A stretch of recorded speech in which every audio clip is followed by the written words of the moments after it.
Here are news highlights from the family meeting. An Illinois man has had to travel for yet another senseless mass shooting in the U.S.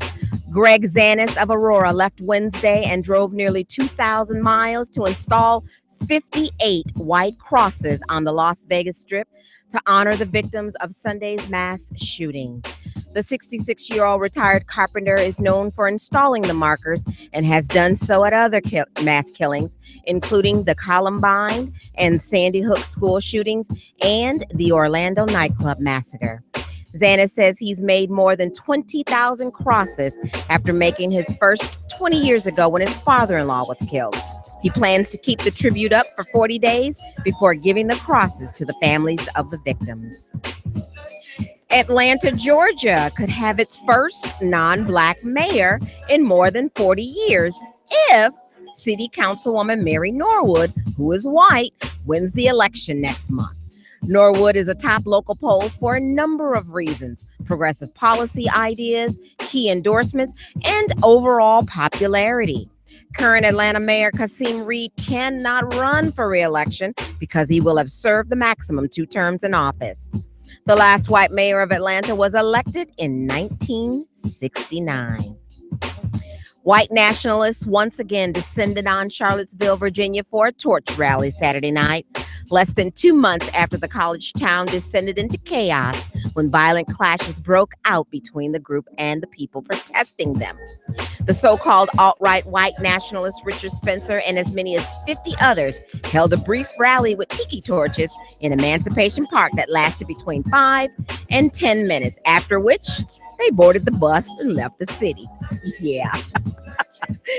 Visit our webpage, tfmradioshow.com, and be sure to go and like our Facebook page, The Family Meeting. You can also follow us on Twitter at TFM Radio Show and subscribe to our YouTube channel, The Family Meeting Radio Show, where you can see us live broadcasting this radio right now. Looking to advertise? Spots are available as low as $30. Become a cousin today. Email us, info@tfmradioshow.com. I'm Teresa McDonald, and this has been your news highlights. And now, get ready. Are you ready? It's family meeting time with your host, Eric Grant.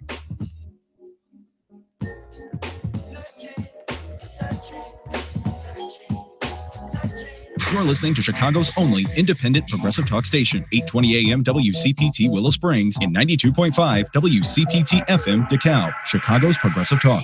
The name of my business is Mrs. Indecent Exposure. We are an intimate aromatherapy, massage, bath, and body shop. We have the best aromatherapy, bath, and skincare products available. You can find us in Chicago and on the World Wide Web. We're located at 6916 West North Avenue in Chicago, 3 blocks east of Harlem Avenue, 773-417-3223. Mrs. Indecent Exposure, MRSNDEXPO.com.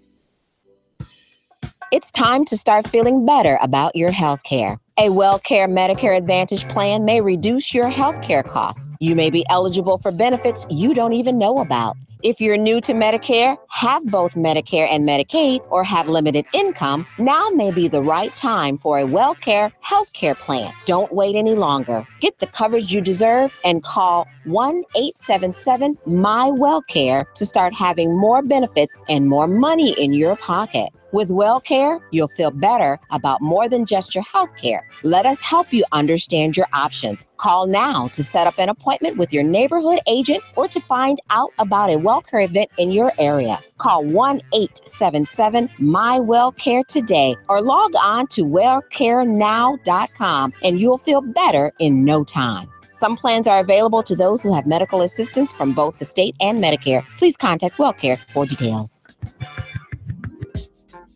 The following is a paid program. and does not necessarily reflect the views of WCPT, NewsWeb Radio Company, or its affiliates.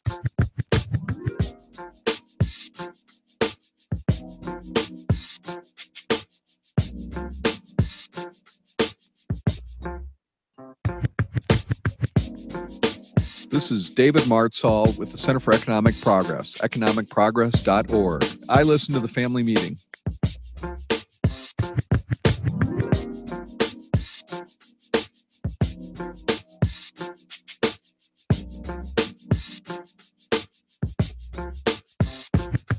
Hi, Ken Brown, KenBrownInternational.com. I listen to the family meeting. Yeah, it's family meeting time. Welcome to the broadcast. I am your host, Eric Grant. Thank you for that news, Tressa. You are the girl. You are so welcome. Ain't she something? She's something, ain't she? Hey, Tressa. Hey, Richard. How are you? If you're watching us on YouTube today, Tressa's at the kitty table today.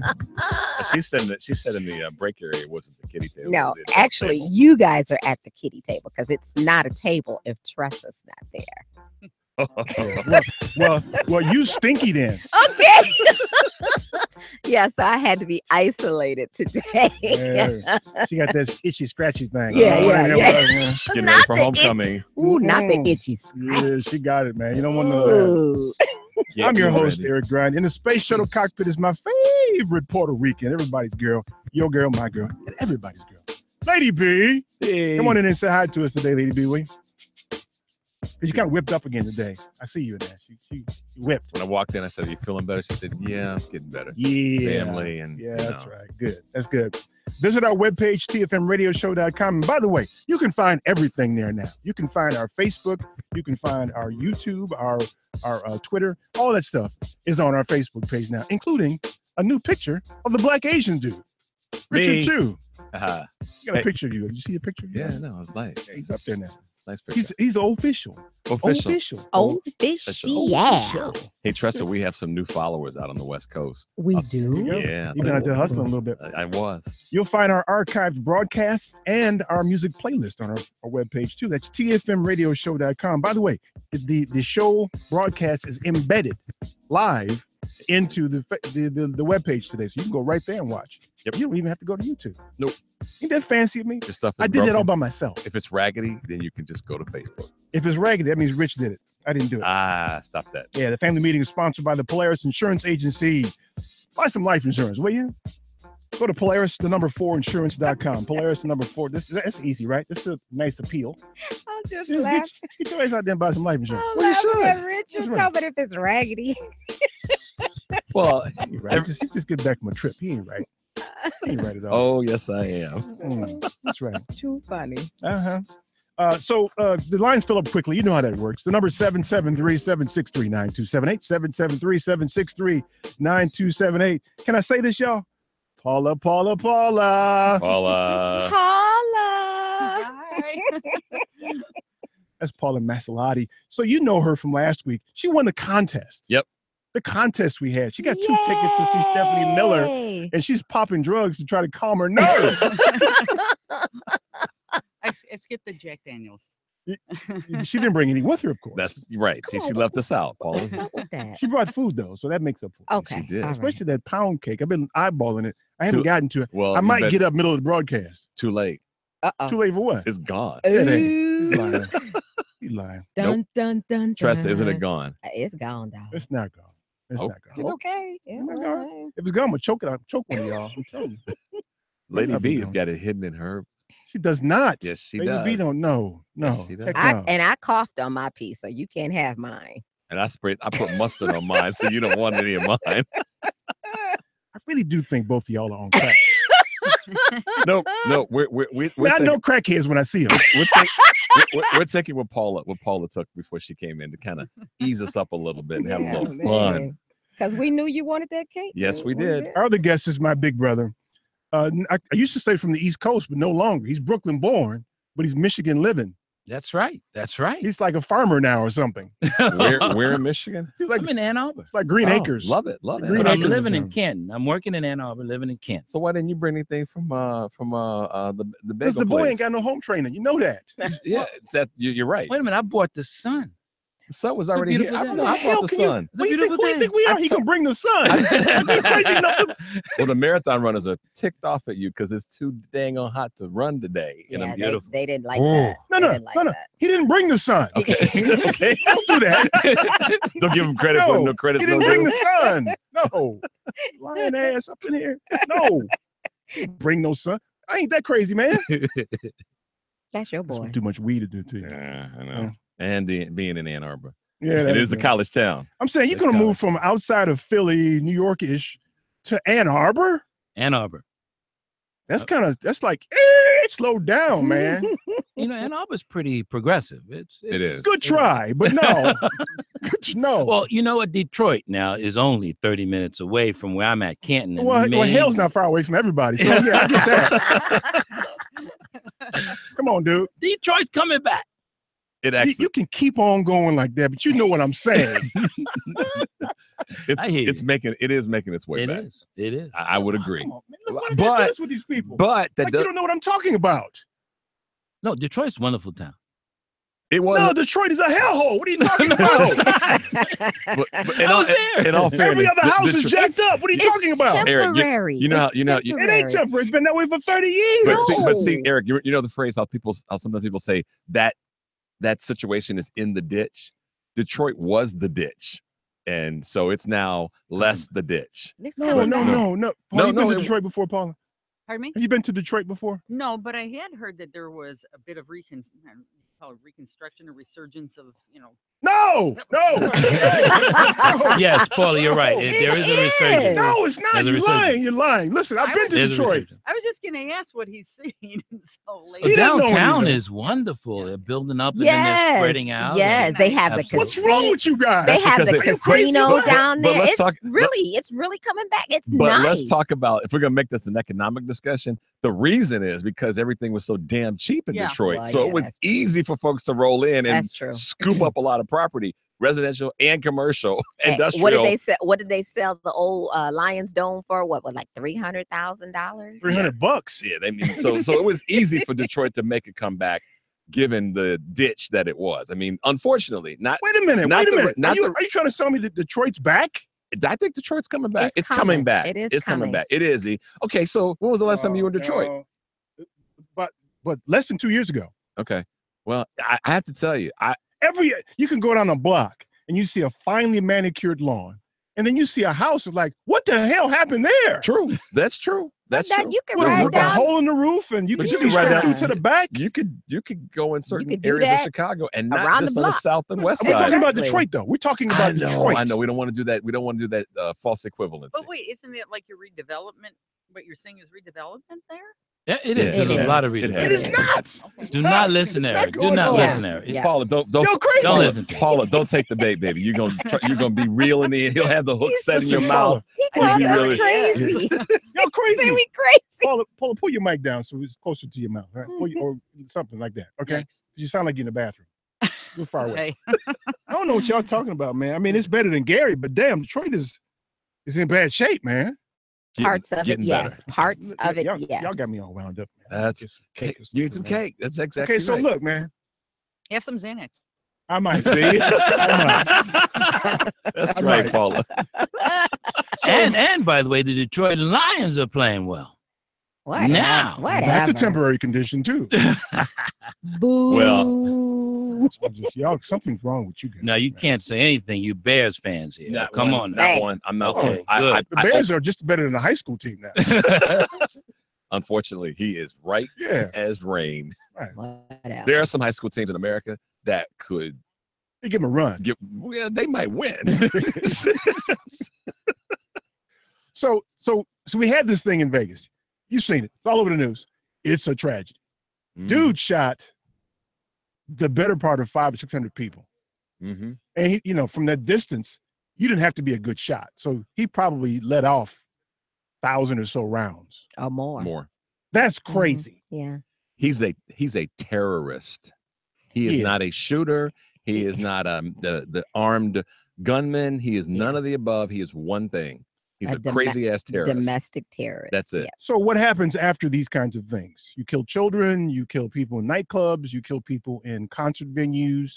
then the gun debate starts. Yeah, what right? happens? Nothing. Okay, but here's the thing. This is what really, really pisses me off about these conversations. And I know we're all pissed off at some level about the conversations. Oh, why won't they do anything about guns? This ain't about guns. There's nothing about this is about guns. It's all of it is about money. M-O-N-E-Y. All of it's about money. M-O-N-E-Y. All you got to do is look at, and it's public information. Yep. Look at the contributions that NRA makes directly to campaigns. They committed. They made 30 million. They donated 30 million to the dude with the whipped goofy hair that sits in the White House. Yeah, that guy. That dude, How does he get up in the morning, as you would say? 30 million. They had 53 million going to ads around the country against or for political campaigns. So it's all about the money. And because you can make the argument all you want. Yeah. We shouldn't have assault rifles. They know that. Yeah. We killed kids. They know that. Let me ask you, man. How much money, if I gave you $10 million, would you slap your mother? With both hands. Ooh. Slap your mother? Hell no. $20 million. Then she would slap you for not slapping her. No, right. she wouldn't. Yes. See, there we go. Listen. That's the Tressa. Hold on. Eric and I had this conversation before. Remember? Yeah. No amount of, you couldn't give me any amount of money to make me disrespect my mama.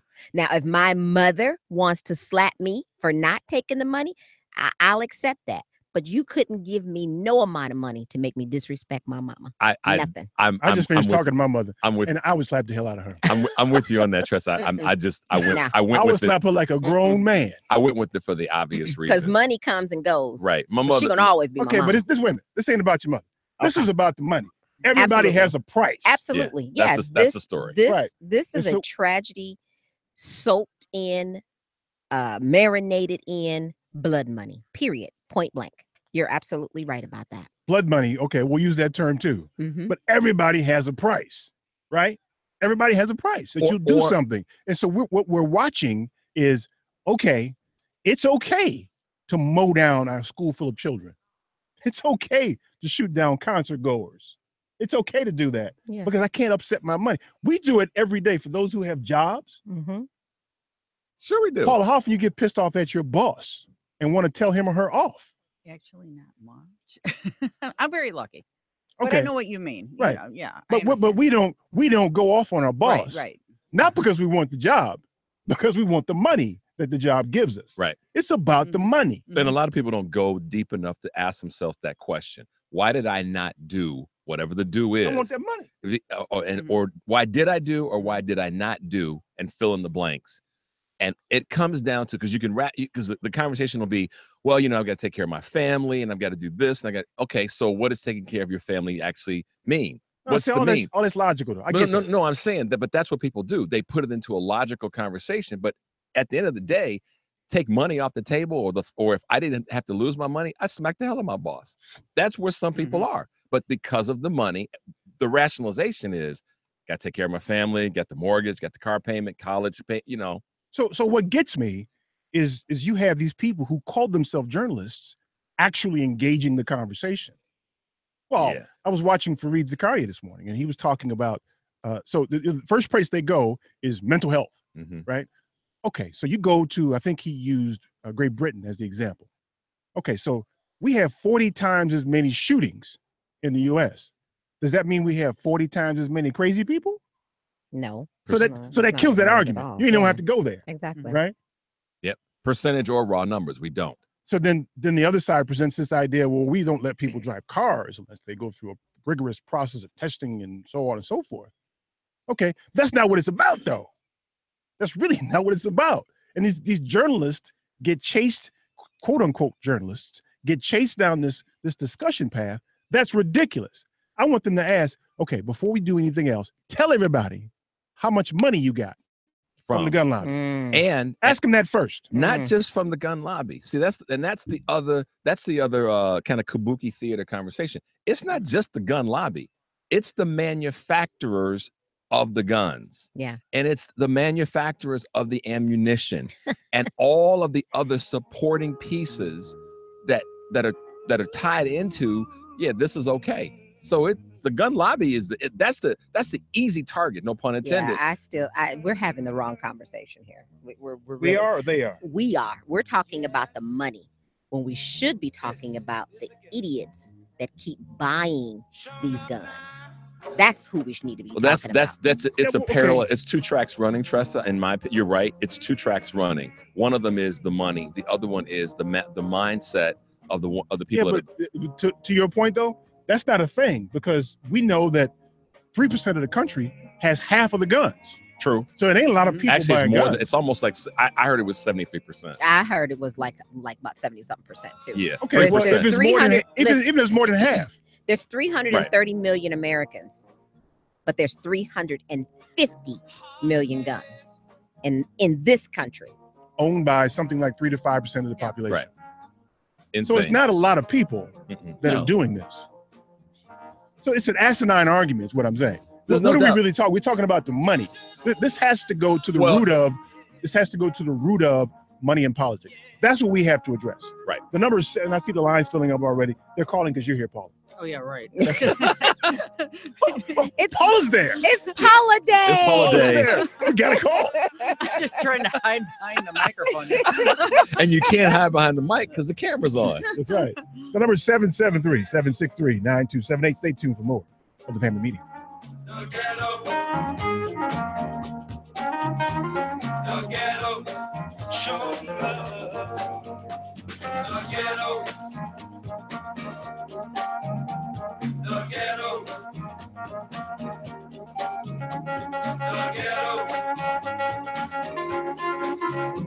the ghetto. Hi, I'm Elton Grant, Eric Grant. Keep listening to the family meeting.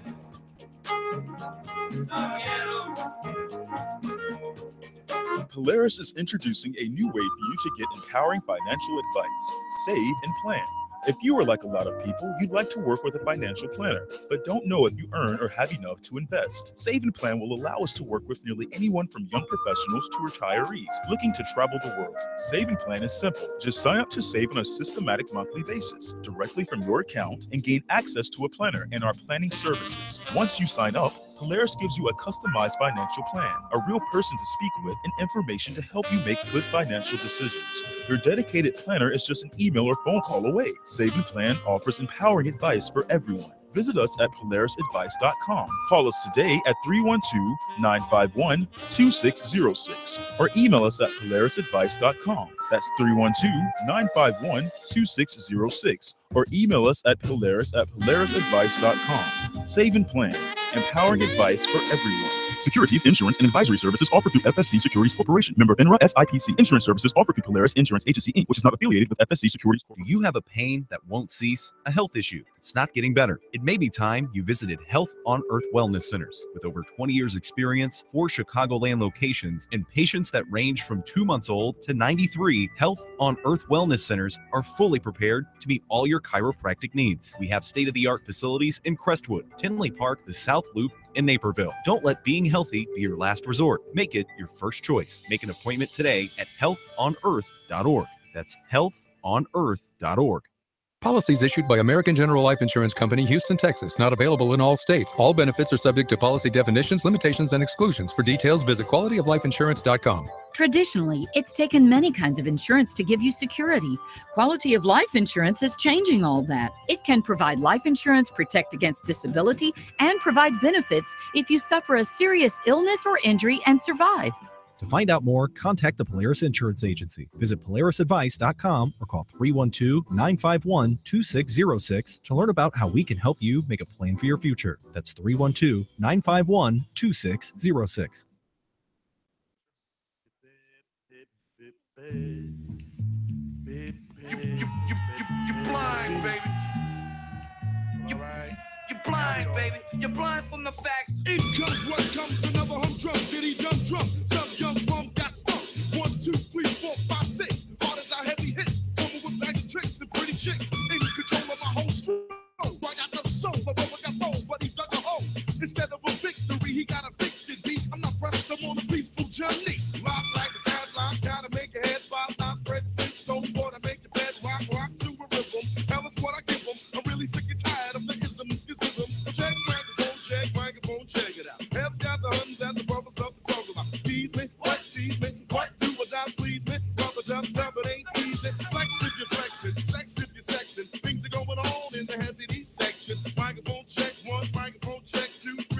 can't see what I can see. This is Steve Casey, the MacArthur Foundation. Welcome back to the family. The number is 773-763-9278. So go on, Kev. What were you saying during the break, man? So I think, you can't conflate levels of analysis. There is this individual aspect of this. Like, I could not personally bring myself to kill indiscriminate people. I can't personally bring myself to kill the 10 contractors that are never on time and charge me too much money, even though sometimes I think about wanting to do that. So there's this individual piece here that we've got to take into account. And then there is the institutional piece, right? And there's probably some group aspect, who this person was associating with, right? Because you as an individual, we're social creatures. You probably want to get a bit of confirmation from somebody that what you're about to do is like the right thing to do. Mm-hmm. And so you've got these levels of analysis here, and you don't want to conflate them. I don't know too much about this guy. We don't know what his motives were, but I can never just bring myself to do that, much less, the whole notion of the institutions about guns and all that, right? That's a whole different conversation. But like in the level of an individual, who can bring themselves to do that? Okay, there's some mental issues, or I want to say mental issues. There's something you have to get over in yourself and allow it to be good for you to do it. Okay, so you make the point that I make oftentimes when people act in an antisocial they act antisocially. So you just made the point. In order for you to shoot somebody, you at least have to be temporarily insane. You have to have gone insane to harm somebody, at least temporarily. I would like to make the argument, and I'm probably not successfully, that anybody who shoots somebody else is in fact insane. In that moment. Mm-hmm. In that moment, whether it's stoked on by anger or frustration or any fear, anything. You could be feared that somebody's going to harm you, then you go insane and kill them, right? So you make a point, but I don't know that the mental health things that the gun lobby refers to is talking about that kind of insanity. And even if that was a piece, they're talking about crazy ass Jerome with a box of rocks trying to make rock tea. Yeah, and even if that piece that you're speaking about does become evident, do you think that they're really going to put that out there? Because what did the idiot in the White House do the moment he got into the White House? He rolled back regulations that President Obama had put in for these types of crazy individuals to say that they can't hold guns. I don't think crazy is clinical either, by the way. Well, whatever it is, come on now. I'm with you. How would we have? Okay, how would we? The argument is out there. How would we have even stopped this had there were regulations or whatever in place? Here again, it's a false argument. It's not about stopping that particular shooting. It's about being sensible. You were talking about a family member who's a responsible gun owner. Mm. Nobody wants to. Fine, go ahead.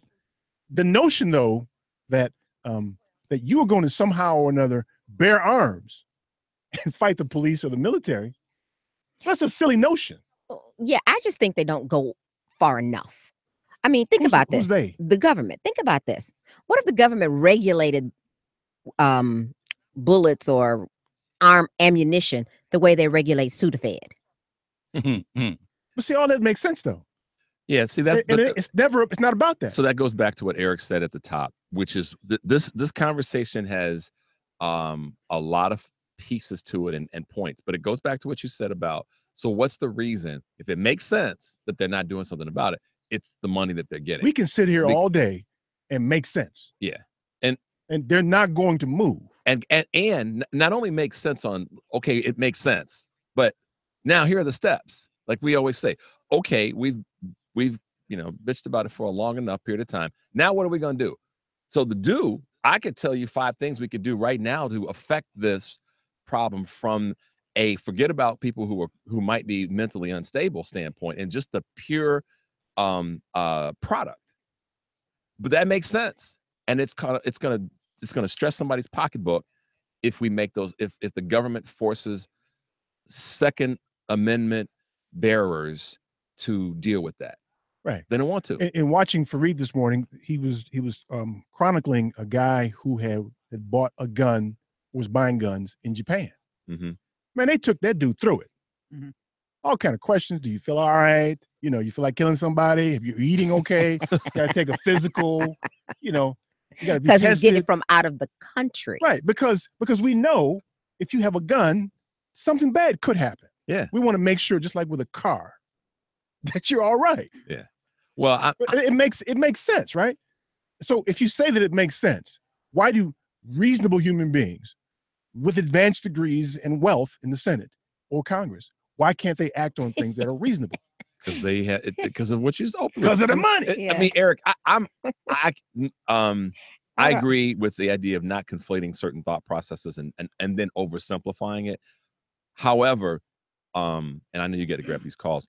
Money is the driving force behind this. There is, and then all the other pieces get thrown in to distract from the money. And I'm not conflating, by the way. I'm not conflating. I'm not minimizing mental health because that's a component.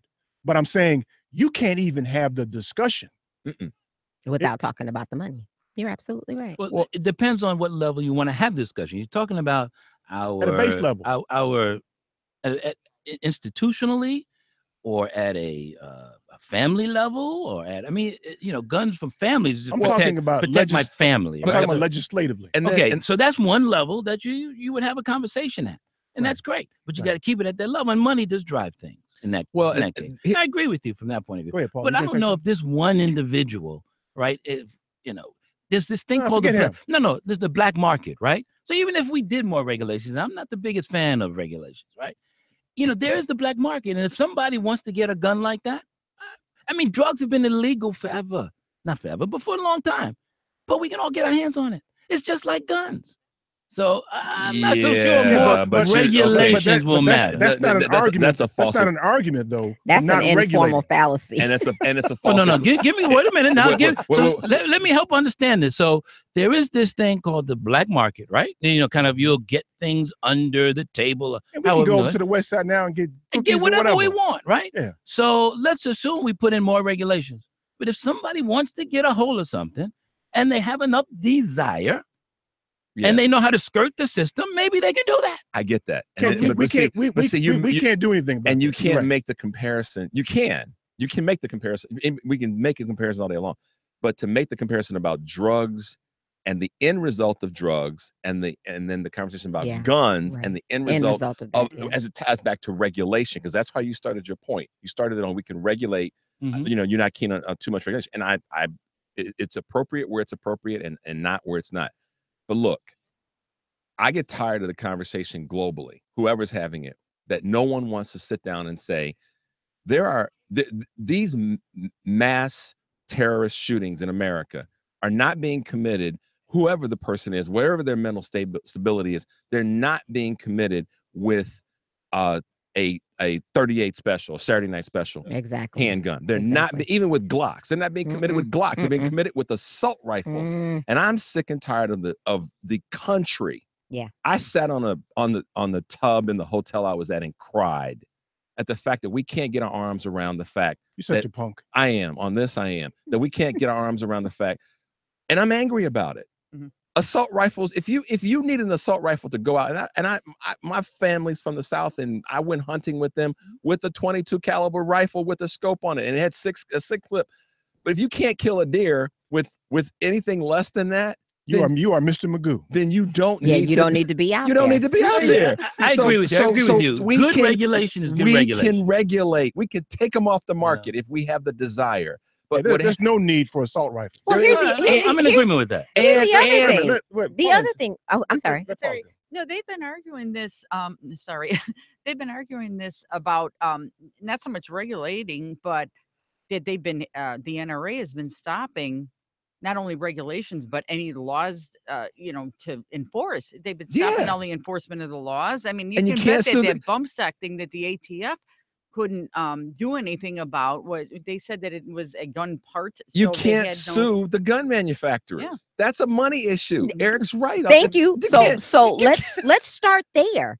Yeah. Why would because if I'm not mistaken, for this manufacturer to have gotten a patent to even manufacture these bump stops, right? Yep. He had to go and get letters of approval from the ATF, which is the government. and B, the Department of Homeland Security. So why would our government allow a device to be You're asking a manufactured? question you know the answer to. It's money. I got you. And we got a bunch of stupid people who accept the twisting of what the real language is of the Second Amendment. It's really not a bunch of stupid people. It's stupid journalists, because that's how the Yeah, information. Eric, you're right. All they got to do is say, look, this is what it says. This is what it's, let me read it to you, whoever that journalist is talking to in that interview. Right. Let me read it to you. Now you tell me what that means and make them stand and deliver. Ask them first, how much money did you get right from the gun lobby? Let them tell before us. we answer any other questions. Right. Let's make sure that's on the record. Mr. Congress, Mr. Congress person, I'm going to ask you a question first. How much money did you receive in the last 5 years from the NRA or other gun affiliated Or organizations? that was spent on your behalf. Right. Right. What's the number? That's right. So that automatically gives perspective right off the on the top. discussion we're going to have. Right? Then and then fill we can in. talk from there. Then fill in. Yeah. Now, tell me what's in the Second Amendment on this topic. Because see, you're right. We got too many punk ass journalists that won't drill down because they're worried about keeping that job. Yeah. Money.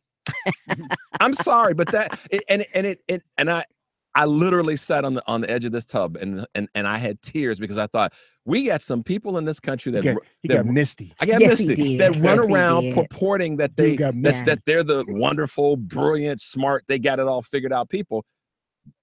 But this one, they ain't got a darn thing figured out. Yeah, because I'm trying to still figure out what is the purpose of the automatic fire with Yeah, these but there you bump go stocks. again, having that crazy ass discussion. That's not what it's about. Who cares what the But- purpose is? No, I get what you're saying, but there's got to be a mentality that they're marketing to as well. Look, Tressa, if You mean if why the- they're buying these kind of devices? Yeah, because this We're device, talking somebody about- got to buy We're them. talking about 3 to 5% of the population. And not only that, do you know that since this shooting, these devices are now sold out? stockpile.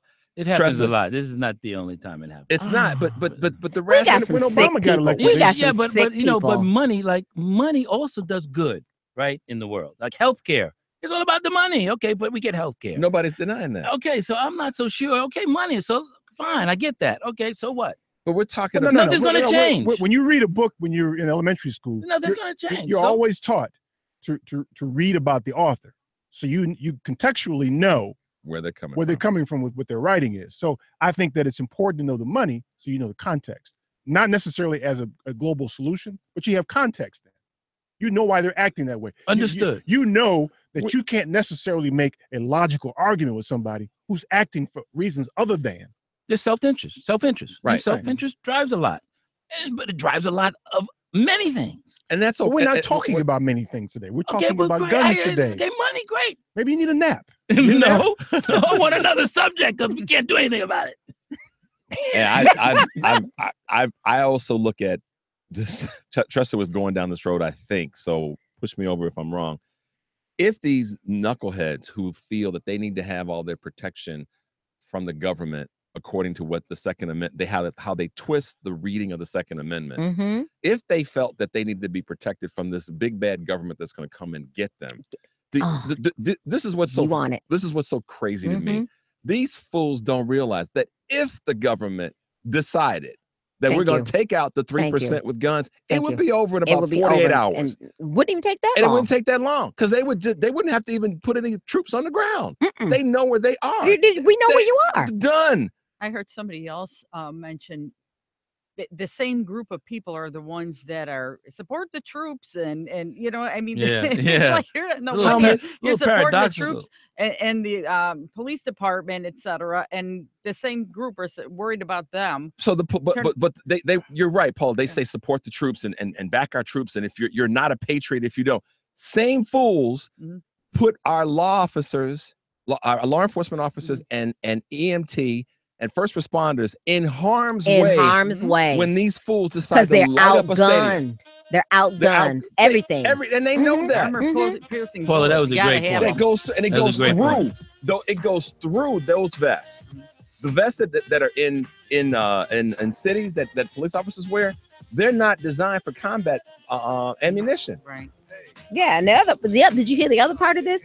This dude was looking up bullets that you could actually see where they're actually tracers.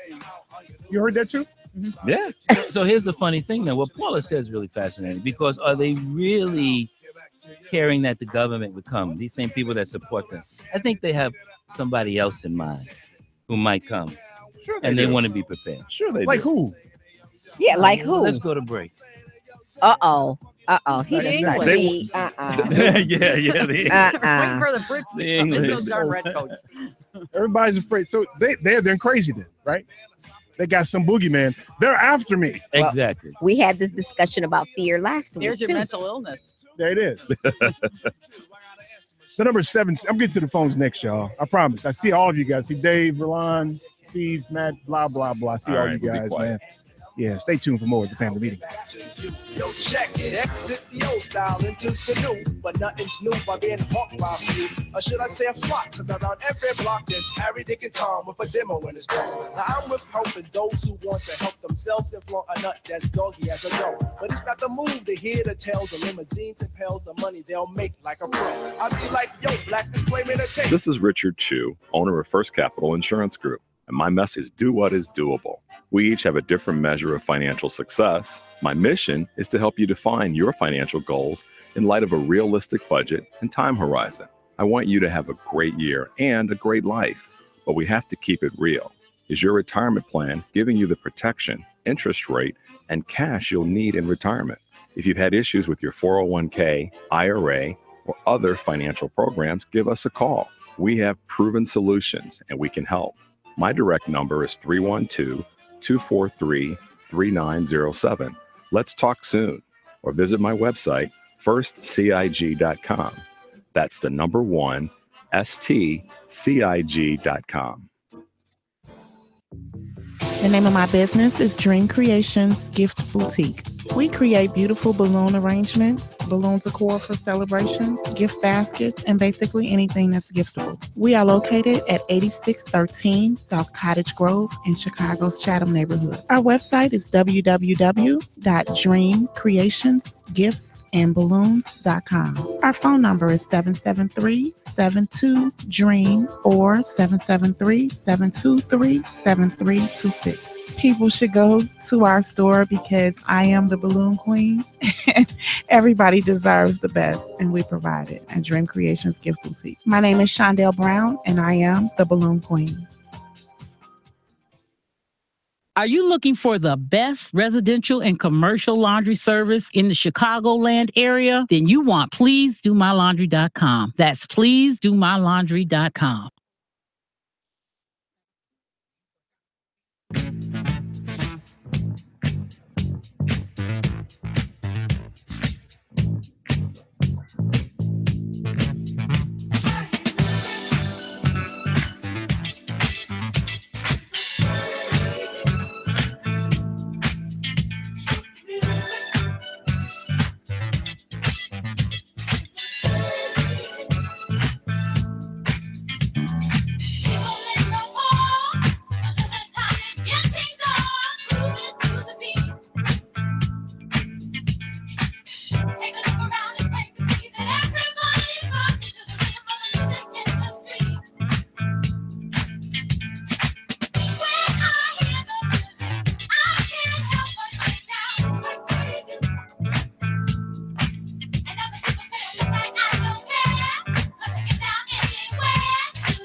This is Attorney Darnell Lyles. Welcome back to the family meeting. The number is 773-763-9278, 773-763-9278. The line's filled up today.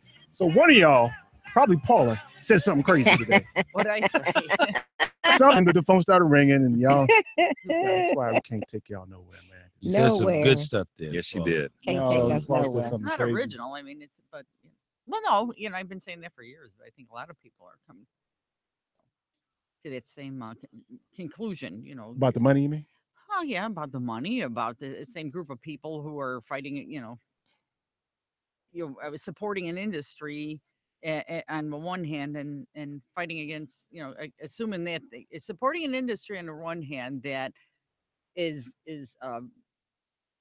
violent or whatever against the police and the EMTs and whatever, you know, they go and shoot up Fort Hood and whatnot.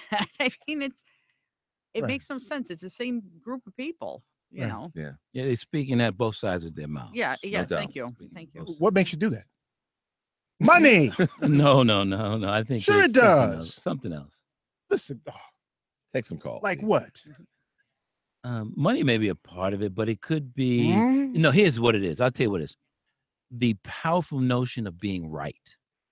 That trumps money each and every time. Good point. You on crack? Mhm. What? That's a good point. That really Listen, is a as good my point. daughter would say, I'm just saying. Well, but you know, I can do without the money. I'm I need to be right. Exactly. I'm gonna walk In many with you. cases. I'm gonna walk with you on that because No. Don't walk with him on that. no. Two Because weeks ago. Eric, you always have the argument with us about tribalism. Yeah, exactly. Remember 2 You weeks ago, always Tressa, do that. Yeah. At the end of the show, A in the whole after show, hour we talked about we this. talked about why. No. We did, and you even threw in and said, "Yeah, I'm with you on that." I'm gonna walk with you on that because a lot of people can't let go of when they're not right. When they're not right. And, exactly. and their only defense and they'll go through any lengths to is be right. is to be right. Yeah, and but in their is it- mind, Is it more important to be right or broke? but they might be crazy.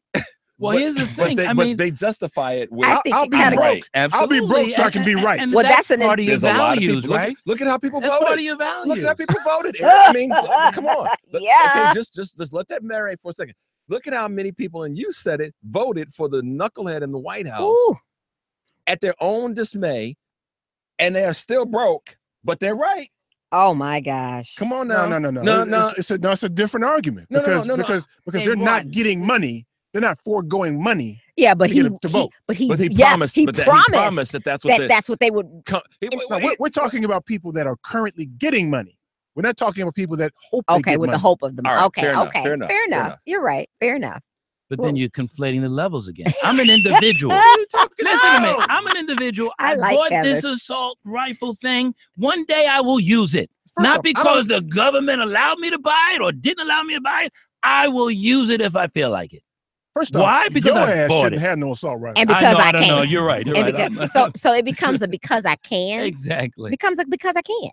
Yeah. Yeah. True. It really does become a because I can. Remember that if we're talking about the individuals who buy the guns, 3% of the population has more than half of them. That's true. So it's not a lot of people we're talking about here. No, it's What not. about the other 93%, 97% of the people? And within that 3%, there's a large percentage of people was- that want some sensible. And I was just getting ready to Handling. say, so you're trying to minimize the number of people that actually have guns, but all it took was this One one person. fool to kill and hurt and maim and destroy those many lives. Well, and then we none of us have done the okay, math. we gonna Sorry, go to the ahead. phones. Go to the phones. Okay. No, because he don't want to take this book. Because Kevin's here. Because Kevin's here. Oh, Nobody oh, like him okay, anyway. Okay, Kevin. But they All right. but they like Paula. So Yeah, Mhm. yeah, we like Paul. Yeah. Thank you. That's why don't nobody like you, man. See, Go to the Aw. phones. let's get Verlon first. Verlon, what's up, man? All right, man, you promised me a debate about these taxes. You told me to do a book report and do my numbers, and I did my numbers. The last time I He quoted is you- having a serious Hey, debate Verlon. about Hey, gun Verlon. Hey, control, Verlon. and he want to talk about taxes. Hey, Verlon. Is this a gentleman from last week in Indiana? You know what? You know what? Yeah, that's right. Wait, You know wait, why I wait, wanna Verlon, talk Verlon, about wait a minute. taxes? Hold on a second, bro. Hold on a second. I hear you. I know I made a promise to you, but we got off on guns today. Yeah. I'd really like to I complete know that. because it was a tragedy, and I can switch it up just as good as anybody else. Look, the reason why I didn't want to talk about this is because I'm tired of the left always trying to use a tragedy, a horrible tragedy that happened to these people to try to do gun control. Nancy Pelosi said it out her mouth. She don't want citizens to have guns. Steve from the Gold Coast called Dick K yesterday and pissed me off and said he don't think citizens should have weapons, only a militia. Look, the left cherry picks and the right cherry picks. The Constitution says both.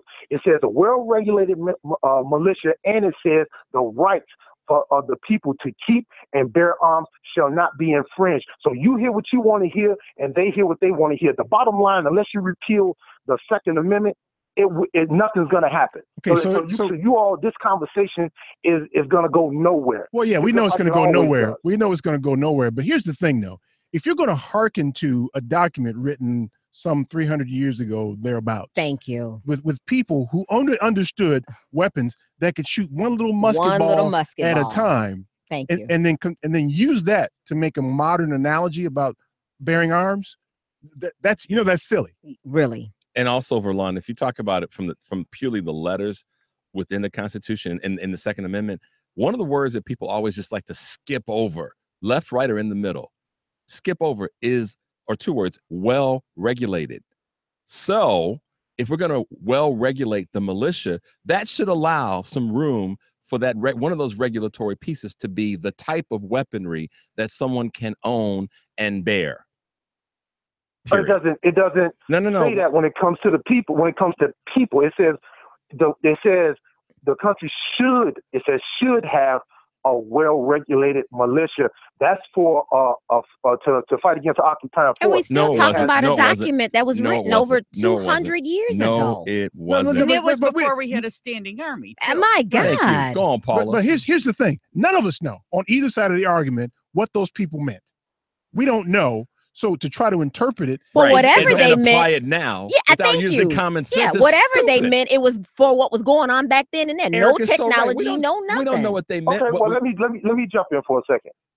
Them white people ain't gonna let you come take their guns. So us talking about that, because we understand the tragedy that happens in our community, senseless violence with guns. But them white people, that don't happen in their neighborhood. They not gonna let you come take their guns, and that just. This isn't about taking. It's not about. In my mind, this is not have it. Let's not have it. Yeah, we're not having it. No, we're not having that argument. No. No, everything you said, Verlon, is right. It's not gonna happen. You're right, and it's about the money, by the way. Let's talk about that. I heard what you were saying about the money. Yeah, it's a big lobby. I mean, it's always about the money. Right. Well, that's what I want to get to, because I think that bastardizes people into not thinking straight. Yep. I think you could agree that you don't want crazy ass Jerome from around the block to somehow get a gun. Well, I don't want him having no machine gun. I don't want to have maybe a 6-shooter. Right. You don't want crazy ass Jerome to have a knife. Because Jerome is crazy. Jerome's crazy. You don't want Jerome to have nothing. Right. So there are things that we could agree on. We don't want crazy people to have guns. Why can't we figure out a way to try to minimize that? We can't end it, but we can minimize it. Thank you. Isn't that fair to think? That's all we're trying to do. Yeah, is minimize it. Yeah, we can minimize it. The thing that me and Lady B talked about yesterday, you make people have insurance on guns, and maybe you can limit the clip to 8 or 10 bullets. So those are two things that I could compromise on. There you go. There you go. Hey, man, I appreciate you. Do taxes next week, dude. All right? All right, next week. All right, man. All right. That's how you do it, man. Yep. That's how you do it. Let's get Dave calling from Sacramento, California. I like saying Sacramento. Sacramento, California. Hello. What's up, Dave? Hello. How you doing? Okay. So anyway, Dave's been drinking today. Dave done got goofy, man. I'm sorry. He got you on that one. They've got my pill jar. Lady Bud probably got me laughing. Lady Bud. So sorry, Lady B. So anyway, the bottom line that I want to make my point is this: I'm finally realizing why people got guns. I finally realized they got guns, and here's the answer: because the ones that don't have guns, they got a job, and the ones that have a gun, that Donald Trump promised them to get them a job, don't have a job still. See, that's the problem. So they're probably, those are the kind of people that would kind of like maybe have a gun to rob a bank and all that kind of stuff. But the ones that don't have a gun, they have a job. So that kind of makes sense. Now I understand why people don't need a gun, and it's a sad situation. You know what I'm saying? Well, you're right. I don't need a gun. I mean, I'm really good at sneaking up on you, so I don't need a gun. I can get you some if I got to get you. Eric will choke you out. Exactly. So, but see, the problem is that these people that are being promised by Trump, saying that they're going to get them a job and all that kind of stuff, and they live in the southern state or the west, some people, they're a bunch of losers. They're losers. They don't have a job. And the bottom line is this, losers. They're the kind of people like O.J. Simpson, like maybe he got out of jail and then now he's having his first Big Mac at McDonald's. Those are the kind of people, that, he had a gun. Remember, he had a gun, and look what it got him in jail. It's just stupid. And as far as he didn't even kill anybody. Yeah. We're talking about largely 3% of the population, so it's not a lot of people we're talking about. Yeah, I mean, I still think that. And by the way, as far as that would be right around the unemployment rate, wouldn't it? Yeah, but the bottom line, what I still think is this, and I'll end it with this: Trump is still a moron. Doesn't matter what anybody thinks, he's still a moron. Yeah. All right. Hey, Thank you. You bet, Thank man. All right, Dave. I would have loved to have. Would you have loved to be in the room? Hey, listen, Mr. President. Old boy called you a moron. Oh my! I No, would have loved no. to be there. He didn't just call him a moron. He called him a effing moron. Yeah, right. I know. I would have loved Eric, to be in the room. For that. I would have paid a pretty decent amount of money just to and then Oh watch my the God. aftermath of that. Oh my God. He'd have turned red and. Oh my God! I love that. I would have loved it. I And would've the loved to know fact that that people keep repeating Keep- it on television. Yeah. Hey, I heard you call my man a moron. Hey, what's this report about you calling my man a moron? Right? Yo, he called him a moron. Wait. So Oh, gosh. for those who wanted a balancing act to lock her up, here we go. Here we go. Here we Right. go. Yo, my man Right. said he's a moron. Dude down the corner, right over there. He said you're a moron. Right. What you gonna do about it? Yeah, what you- But see, that's why you and I need to be in the room so we can add on to it. Right. What you gonna do about Oh it? snap! He called you a moron. Man, you better do something about that.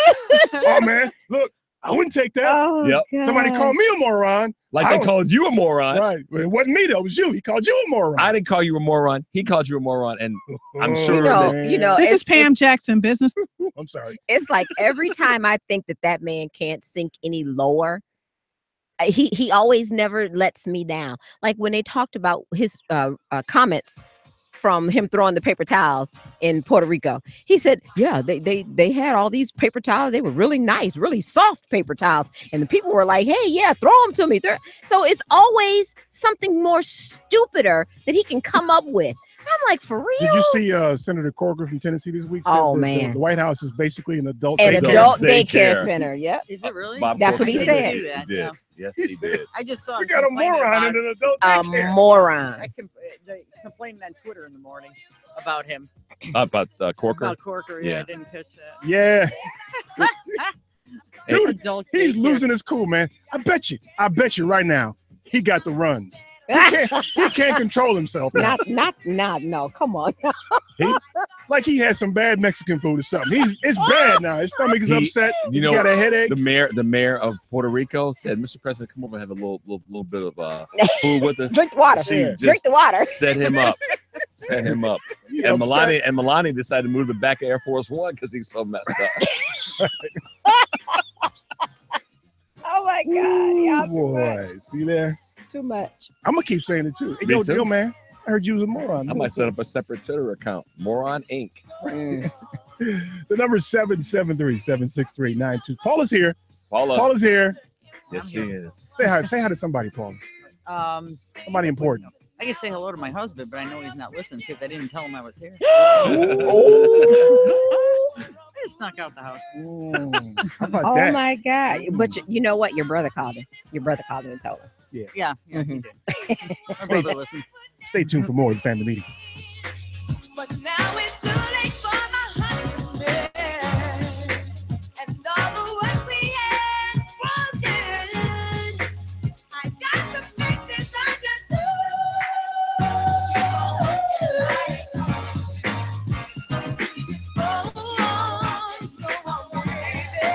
This is Dr. Steve Johnson from Howard University. Keep listening to the family meeting. Policies issued by American General Life Insurance Company, Houston, Texas. Not available in all states. All benefits are subject to policy definitions, limitations, and exclusions. For details, visit qualityoflifeinsurance.com. Quality of life means health and peace of mind. Quality of life insurance means protecting your family if you die, but it can also provide income if you suffer a serious illness or injury and need financial help to maintain your lifestyle. To find out more, contact the Polaris Insurance Agency. Visit polarisadvice.com or call 312-951-2606 to learn about how we can help you make a plan for your future. That's 312-951-2606. The Law Office of Darnell Lyles is ready to help you. Whether it's personal injury, criminal, DUI, and OWI, nursing home, product liability, it doesn't matter. Call 219-9399-LAW. That's 219-939-9529. That's right. When you're driving and get into a wreck, You better call Danielle. head a few drinks too many? A cop hits you with a DUI or OWI? I think you better call Danielle. Arrested and facing criminal charges, misdemeanor or felony? I think you better call Danielle. Purchase a product that causes you or a loved one harm? I think you better call Danielle. When your loved one is neglected and abused in a nursing home? I think you better call Danielle. That's right, you better call Attorney Darnell Lyles and get represented right. And the first consultation is free. Yes, free. So call right now, 219-939-9LAW. That's 219-939-9529. Attorney Darnell Lyles. Darnell Lyles.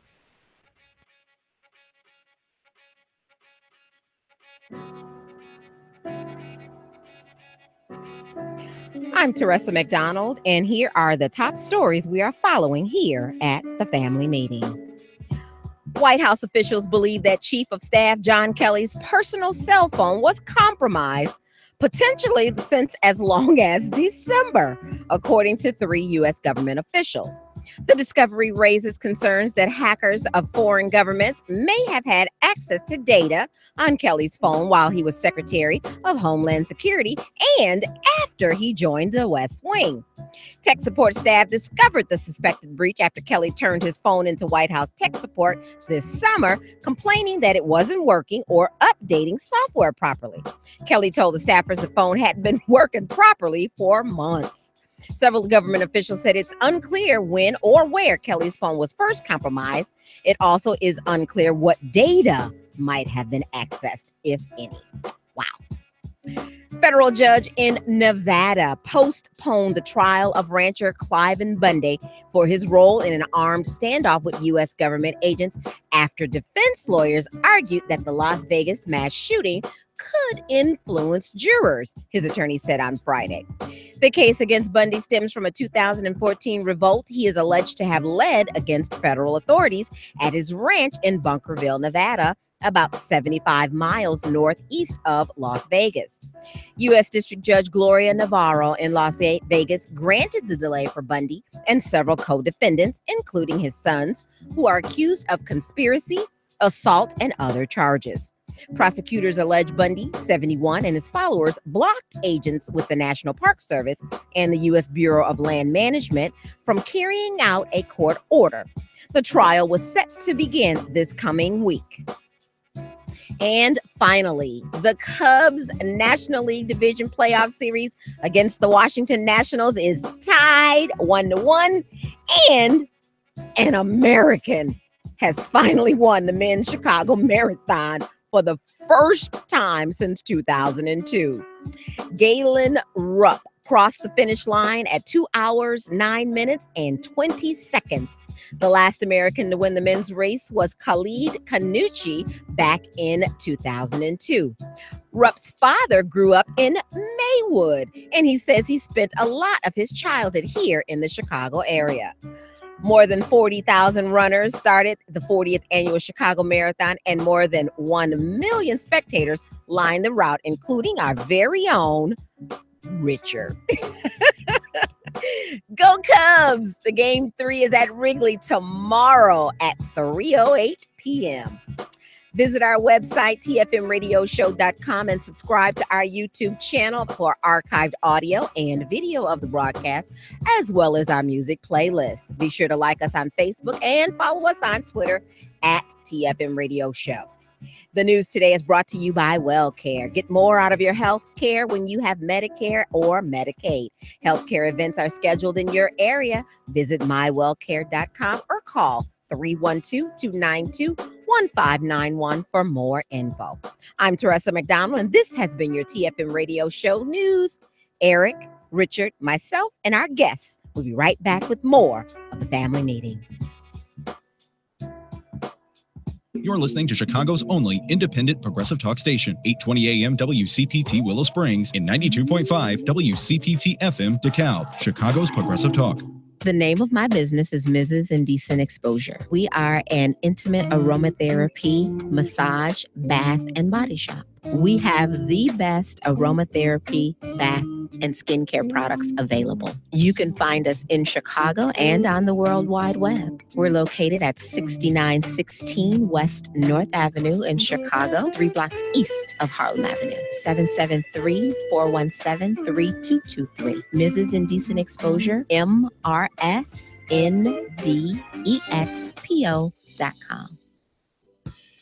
It's time to start feeling better about your health care. A WellCare Medicare Advantage plan may reduce your health care costs. You may be eligible for benefits you don't even know about. If you're new to Medicare, have both Medicare and Medicaid, or have limited income, now may be the right time for a WellCare healthcare plan. Don't wait any longer. Get the coverage you deserve and call 1-877-MY-WellCare to start having more benefits and more money in your pocket. With WellCare, you'll feel better about more than just your health care. Let us help you understand your options. Call now to set up an appointment with your neighborhood agent or to find out about a WellCare event in your area. Call 1-877-MY-WellCare today or log on to wellcarenow.com and you'll feel better in no time. Some plans are available to those who have medical assistance from both the state and Medicare. Please contact WellCare for details.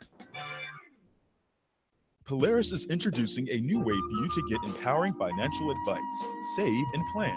If you are like a lot of people, you'd like to work with a financial planner, but don't know if you earn or have enough to invest. Save and Plan will allow us to work with nearly anyone from young professionals to retirees looking to travel the world. Save and Plan is simple. Just sign up to save on a systematic monthly basis directly from your account and gain access to a planner and our planning services. Once you sign up, Polaris gives you a customized financial plan, a real person to speak with, and information to help you make good financial decisions. Your dedicated planner is just an email or phone call away. Save and Plan offers empowering advice for everyone. Visit us at polarisadvice.com. Call us today at 312-951-2606 or email us at polarisadvice.com. That's 312-951-2606 or email us at polarisadvice.com. Save and Plan, empowering advice for everyone. Securities, insurance, and advisory services offered through FSC Securities Corporation. Member FINRA SIPC. Insurance services offered through Polaris Insurance Agency, Inc., which is not affiliated with FSC Securities Corporation. Yeah. This is a message from the mother. Let's go, girl. She told me to tell my brother she loves you. And I do too. Yes, yes. Cause you're my superstar. You're my superstar. You are. Superstar. Yeah. Come on. It's a pretty day. Let's go outside and enjoy it. If you got something else in mind, then I'm all for it. I will take the chance. I will take it. Then we'll go there. Go there. This is Lisa Lenore, writer, editor, and educator. Welcome back to the Family Meeting. Yeah, the number is 773-763-9278. Our guest today, Paula Maslati. She won 2 tickets to see Stephanie Miller next weekend, right? That's next weekend. Next Saturday. The Sexy Liberal Tour. You've been to that before, right? Yes, I have. Yeah, it was a lot of fun. Don't get naked. No. Okay, just everybody runs screaming out the place. Oh, yeah. Stephanie's show is next weekend at the, what's the name of that theater again? Anthony Theater. Yeah. That place. On the north side somewhere, right? Southport? 3400 North Southport, 2826 North Southport, something like that. Yeah. Other guest is my big brother, Kevin Pitts, visiting from Ann Arbor now. That's right. That's right. He's somehow or another trying to tell us that Ann Arbor is cool. It's coming up. Ann Arbor is pretty cool. And Detroit. Hey. Detroit's coming back. Is it not Winkleman, the bagel place? In Ann You don't know Arbor. nothing about that. Yeah, I'm just learning everything. But there is a bagel place because every now and then when the folks bring it into work, Yeah. they say this is from such and such. Yeah, and it's And, and they have the Roadhouse. Just tell him where you can get a mayonnaise sandwich. You'll be all right. You can make that in the kitchen. And a fried bologna sandwich. Right. Hey, I've been there. I like it. Still. Okay, so let me see if I can do justice to the phone, starting with my man, Matt here. Matt, what's up, man? Well, first of all, Paula, you still there? Yes. Why? Run, woman, run. They're like the door. Second of all, I know that door is heavy. I ain't gonna lie, but they gotta keep them locked in there somehow. But let's get serious now. This week. Now, yesterday I lost my temper on Ricky Hendon's show, so I'm gonna try to keep myself composed. Let's start with one of two things. My condolences to the victims and the victims' families from last week's shooting. It is 1 week today. They talk about silencers, and they talk about how they want to legalize silencers or something to that effect. Now, this man only killed 58 people and injured 520 something because he did not have a silencer, because people heard what was happening, and they heard gunshots, and they heard people falling, and they saw people falling, and they ran. Do you know how high the death toll would be if he had a silencer? It would probably be 18 injured, 520 killed. I'm flipping it. That's how many people would be dead if that man had a silencer. So for all of you gun wackos out there who think you need a silencer, do you think you are James Bond? Do you think that you are Action Jackson? I mean, really? You want to go run around and shoot people with silencers like it's some type of multiplayer game? What in the world is wrong with you people? Now, let's switch gears. As always, we're going to talk about everybody's favorite topic, the moron. Oh, I'm sorry, the effing moron in the White House. They're going to have to clean that place up whenever somebody gets to be a new president. But I digress. Get the old man smell out. Luckily for the people of Puerto Rico, he decided to throw paper towels. Now, if he had decided to throw Play-Doh, that would have hurt. So at least he threw something soft. But I don't know if he had like a high school flashback or like a junior high flashback and thought he was on the basketball court and decided to act like Muggsy Bogues and try to shoot at people with these paper towel rolls. He was shooting like three-pointers. It's like, boom, shoot the J, computer blue. Oh, look at that go. We have elected, and I use that term very loosely because I believe in Stephanie Miller. We have elected a disgrace of a human being.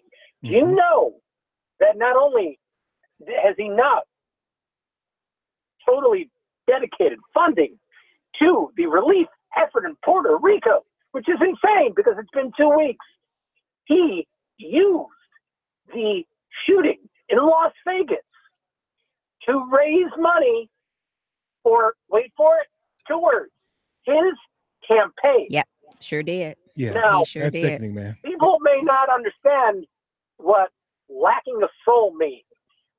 So let me lay it out for you. It's got this weird thing on its head.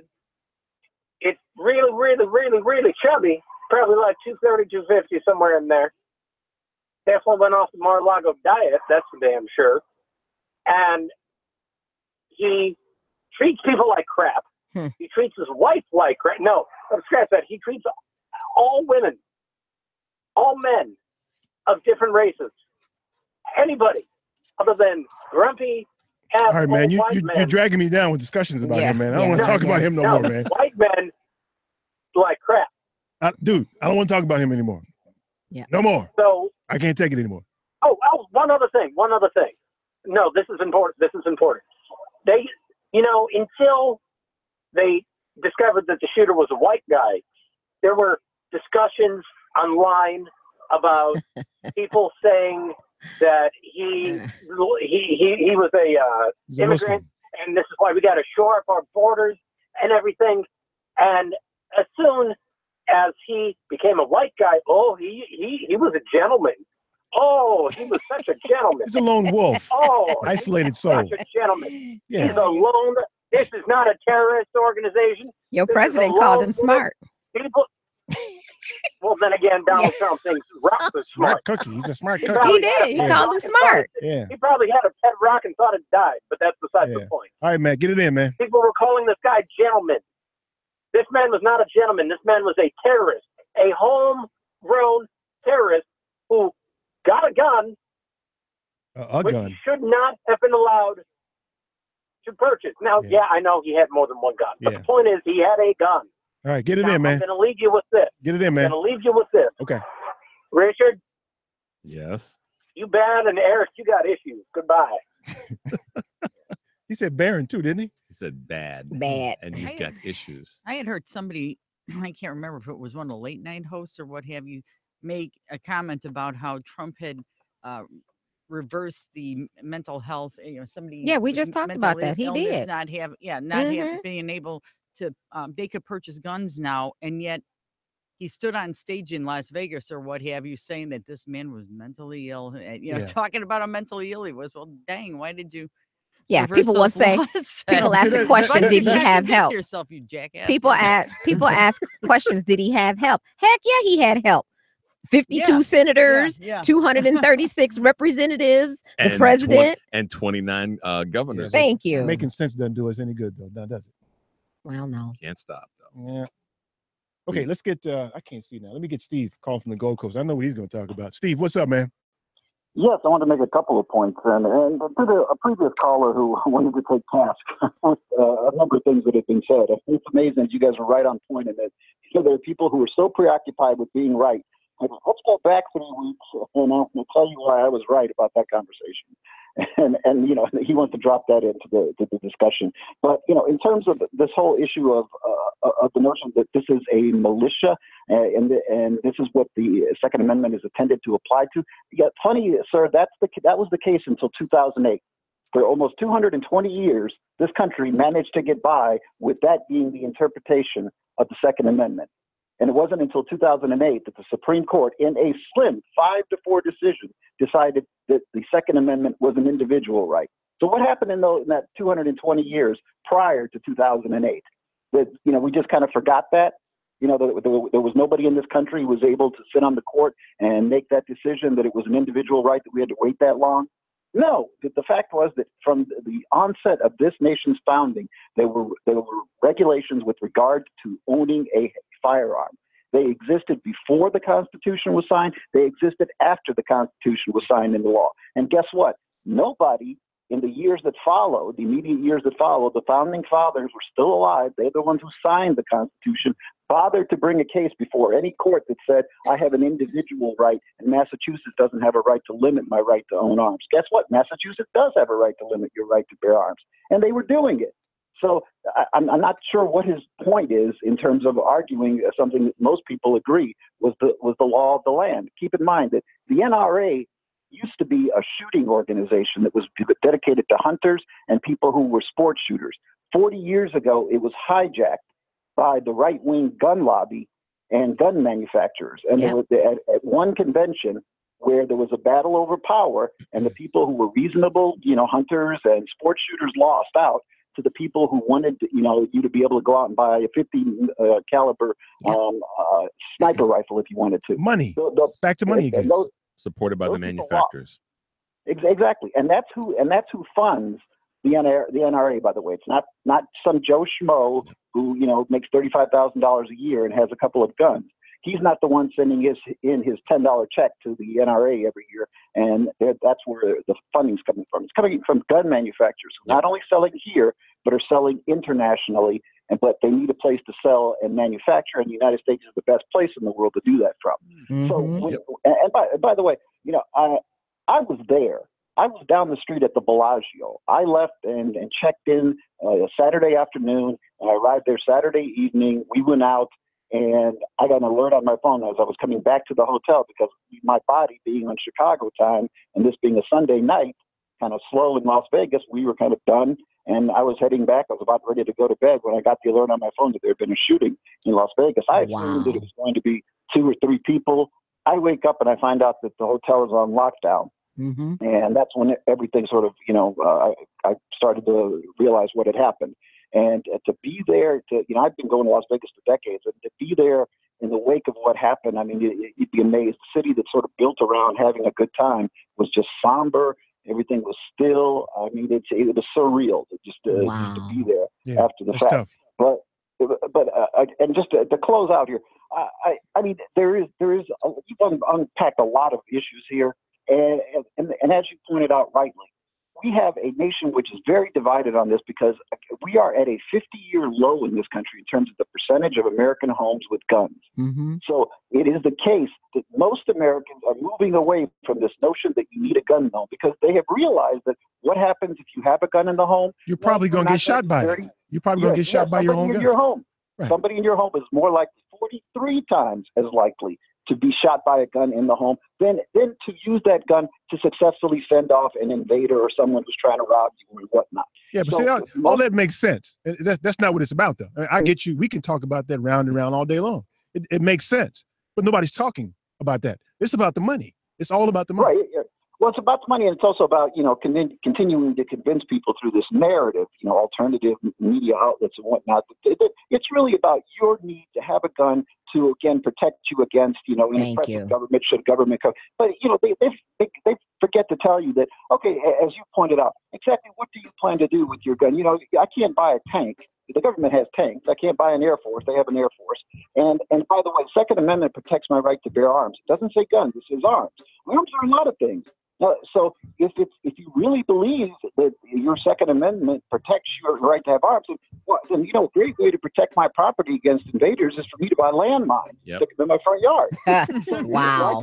Sure, we need to regulate those landmines, though. We really do. Exactly, but we don't allow people to do that because we're sane in this country in some ways. But somehow we've said that no, I can't have landmines, but I can have weapons that are really military, that were designed for the military.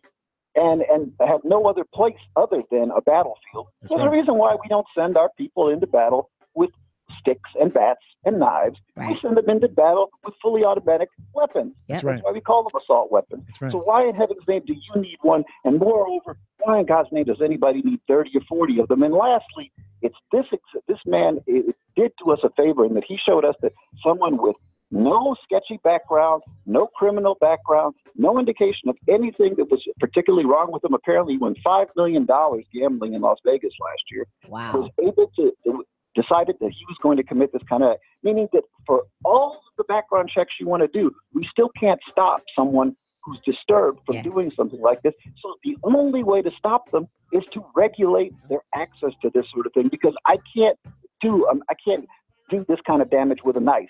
I can't walk into a concert and attack several hundred people with a knife without somebody stopping. Although I'm pretty good with a knife, though. I can work the knife, man. You should see me peeling orange, boy. It's on.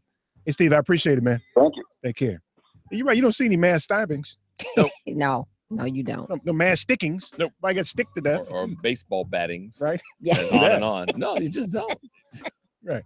Mass ticklings. Nope. Oh, my God. Not where people die from it, at least. I actually feel bad for laughing at that. Don't be. But that's probably what we need to do, is to make it. Sorry, I know we got to go to break. But. All right, stay tuned for more of the family meeting.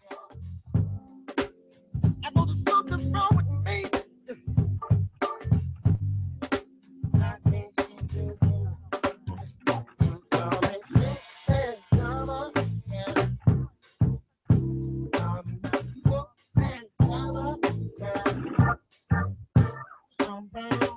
This is Pam Jackson, business consultant in Chicago. Keep listening to the family meeting. Do you have a pain that won't cease? A health issue that's not getting better? It may be time you visited Health on Earth Wellness Centers. With over 20 years experience, 4 Chicagoland locations, and patients that range from 2 months old to 93, Health on Earth Wellness Centers are fully prepared to meet all your chiropractic needs. We have state-of-the-art facilities in Crestwood, Tinley Park, the South Loop, in Naperville. Don't let being healthy be your last resort. Make it your first choice. Make an appointment today at healthonearth.org. That's healthonearth.org. Policies issued by American General Life Insurance Company, Houston, Texas. Not available in all states. All benefits are subject to policy definitions, limitations, and exclusions. For details, visit qualityoflifeinsurance.com. Quality of life means health and peace of mind. Quality of life insurance means protecting your family if you die, but it can also provide income if you suffer a serious illness or injury and need financial help to maintain your lifestyle. To find out more, contact the Polaris Insurance Agency. Visit polarisadvice.com or call 312-951-2606 to learn about how we can help you make a plan for your future. That's 312-951-2606. Is your child prepared for the school year? Getting started early means a better chance of getting ahead. Masters Plus Tutoring in Homewood is the program that works. No matter what your child needs to prepare for the coming academic year, better study habits, organizational skills, or time management, Masters Plus can help. In fact, they tutor students in all subjects from kindergarten through college. Perhaps ACT, SAT, or Catholic high school prep are in order. Just visit mptutors.com and request a consultation. All sessions are taught by certified instructors in a private one-to-one setting to ensure each student receives individualized instruction. Whether your child is at a basic level or reaching for advanced placement, Masters Plus Tutoring can help. Call 708-798-8400 or visit them on the web at mptutors.com. Mention WCPT and you'll receive a $25 tuition credit with a purchase of 4 hours or more. That's mptutors.com.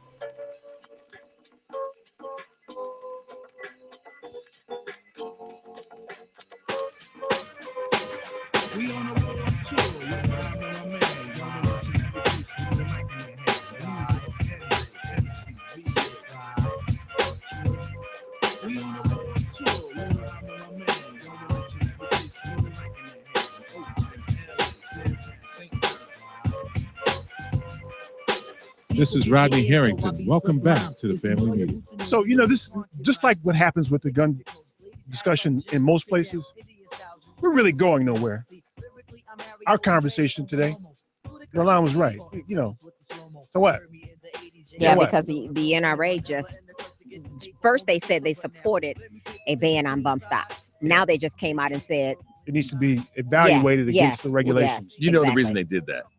They did that to take some of the heat off of this conversation. It's a misdirection. Eric said it 2 weeks ago. They just that was all about misdirection to make them look like they're remotely sane on this It's about the conversation. money, though. It's all but about the it's about the money. Yeah. Because it. Go ahead. I mean, so right now, I saw somebody complaining online this morning about Illinois politics, and the front runners for governor are both billionaires.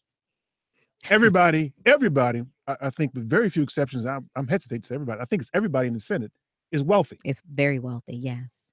So we, you know, there's nothing wrong with being wealthy. I'm not hating on wealthy people. I want to be wealthy too. But where are we headed? Where money has so much of an influence, Yeah. so that we're talking about them advocating for basically 3% of the population. Yep. Who owns most of the guns. Yeah. Over 50%. Right. And where their money comes from. So, you know, how do we get these politicians to act in a manner that is not in a way that they're beholden to the wealthy people? Really, that's the underlying question that we need to get answered at some level. Well, that You can't run for office, can you, Paul? Anybody can run for office. can you compete? Can- Yeah. No, even at our little level in the township, we found out after just Addison Township I'm in, and a number of us ran for trustee and supervisor, etc. And the money we were up against, just our little township, it was like next to zero versus $75,000. Just that little thing. So we door knock and whatnot. but Yeah, no, you got it's- people power, but they the were money taking power. out ads in the newspaper. Well, when I mean, you this have- is teeny little level. And when you have look at- people and power that and paints a money power. narrative of Yeah. people when they're able to buy the media like that and begin to paint a narrative. It's hard to compete against that, even if you're knocking on every single door. Well, they can hire more people to go knock on doors. Yeah. I mean, right. They have the dollars to hire the additional people to go knock on doors and buy the ad space, ad time. and So stuff. at the risk of this sounding like I'm hating on people who've got money, I'm not. I'm just saying that, we're seeing the influence of money over policy. Yep. And I think that is really problematic across, guns aside. That's problematic. Citizens United. Because you will slap your mama for enough money. Well, yeah. I mean, jokingly, I said yes to that. But we get the conversation is about how everybody, as you said, has a price. Yeah. And I know you got to grab some calls, but I made a note during the break about the right to bear arms. I mean, we're going to get to this point where the right to bear arms means that if I own a helicopter and I can fly a helicopter and I have the ability and I own weaponry, I can attach weaponry to my helicopter and fly around and start shooting people. Don't give them no ideas. No, Tressa, but think about that. You're right. You would leave it to him to tell somebody, hey, listen, you. But he's absolutely right. You think the terrorists aren't sitting back and watching what just happened in this country? Wait a minute. To see how this all flew underneath the radar? Yeah, but you know what? They are, but they don't do anything. It's the crazy white guys. The terrorists don't. Wait, here's the thing, y'all. You're talking to the crazy white guys now. The terrorists don't, the quote unquote non-American terrorists, because I'm calling every one of these folks in America that have done these shootings, they are terrorists. Yeah. Mm-hmm. The non-American terrorists that the government and the media wants us to be afraid of, they don't have to shoot anybody anymore. They don't have to do it. They don't have to fly any more planes into the buildings. They just can sit back and watch. And let the nutcases do what happened last week and a week ago and a month ago and on and on. I say it all the time. Terrorism and take credit for it, by the way. Right. When they want to. Oh, they tried on this one. They really did. And I say it all the time. Terrorism is winning big time. Yeah. I mean, listen, dude gets on the plane with some shoe bombs. And now we got to take our shoes off. Well, did you see the lady that got taken off of the Southwest flight who she apparently said that she has allergies to pets? And somebody misunderstood what she said about, I have a life-threatening allergy to pets. And then they dragged her behind off the plane. They didn't drag her off because of the allergies. You know why they dragged her off that plane? Because she was not looking like them. Thank you. And she fit the mold, so they thought, you know what? Yep. And they out of fear of terrorism, they took her off the plane. Let me get my man Terrence calling from the SIP. Jay State in the house. Hey, what's going on this afternoon? Nothing, man. How about you? I'm good. Matter of fact, y'all were starting to touch on this. Now, of course, I didn't want the shooting in Las Vegas to happen or anything like that. That was very, very tragic. However, and I want to say, though, when I heard that the shooter was a white man, I was actually relieved, because if it had been a black person or a Muslim or something, Trump and his supporters would have just gone off on unhinged. It would have been the story. No telling. Yeah. I mean, there was no telling what kind of policies would have happened. I mean, this country would have just kind of unglued if there was a minority. Lost his mind all over again. And Terrence, I told my wife, we were in California. I said, if this had been someone of color or of the Muslim faith, we would have driven back to Chicago rather than try to get on an airplane because of the lockdown and the assumption and all the other. If it had been someone of color or, I mean, because it would have been crazy at the airports. Yep. Just call it. Great, Terrence. Right, and then also too, I don't know why the media has not wanted to label this guy a terrorist, because again, as soon as we found out that Orlando and San Bernardino shooters were Muslim, automatically called him a terrorist. As a matter of fact, several months ago, come on, Terrence. Terrence, why are you asking questions you know the answer to, man? Yeah.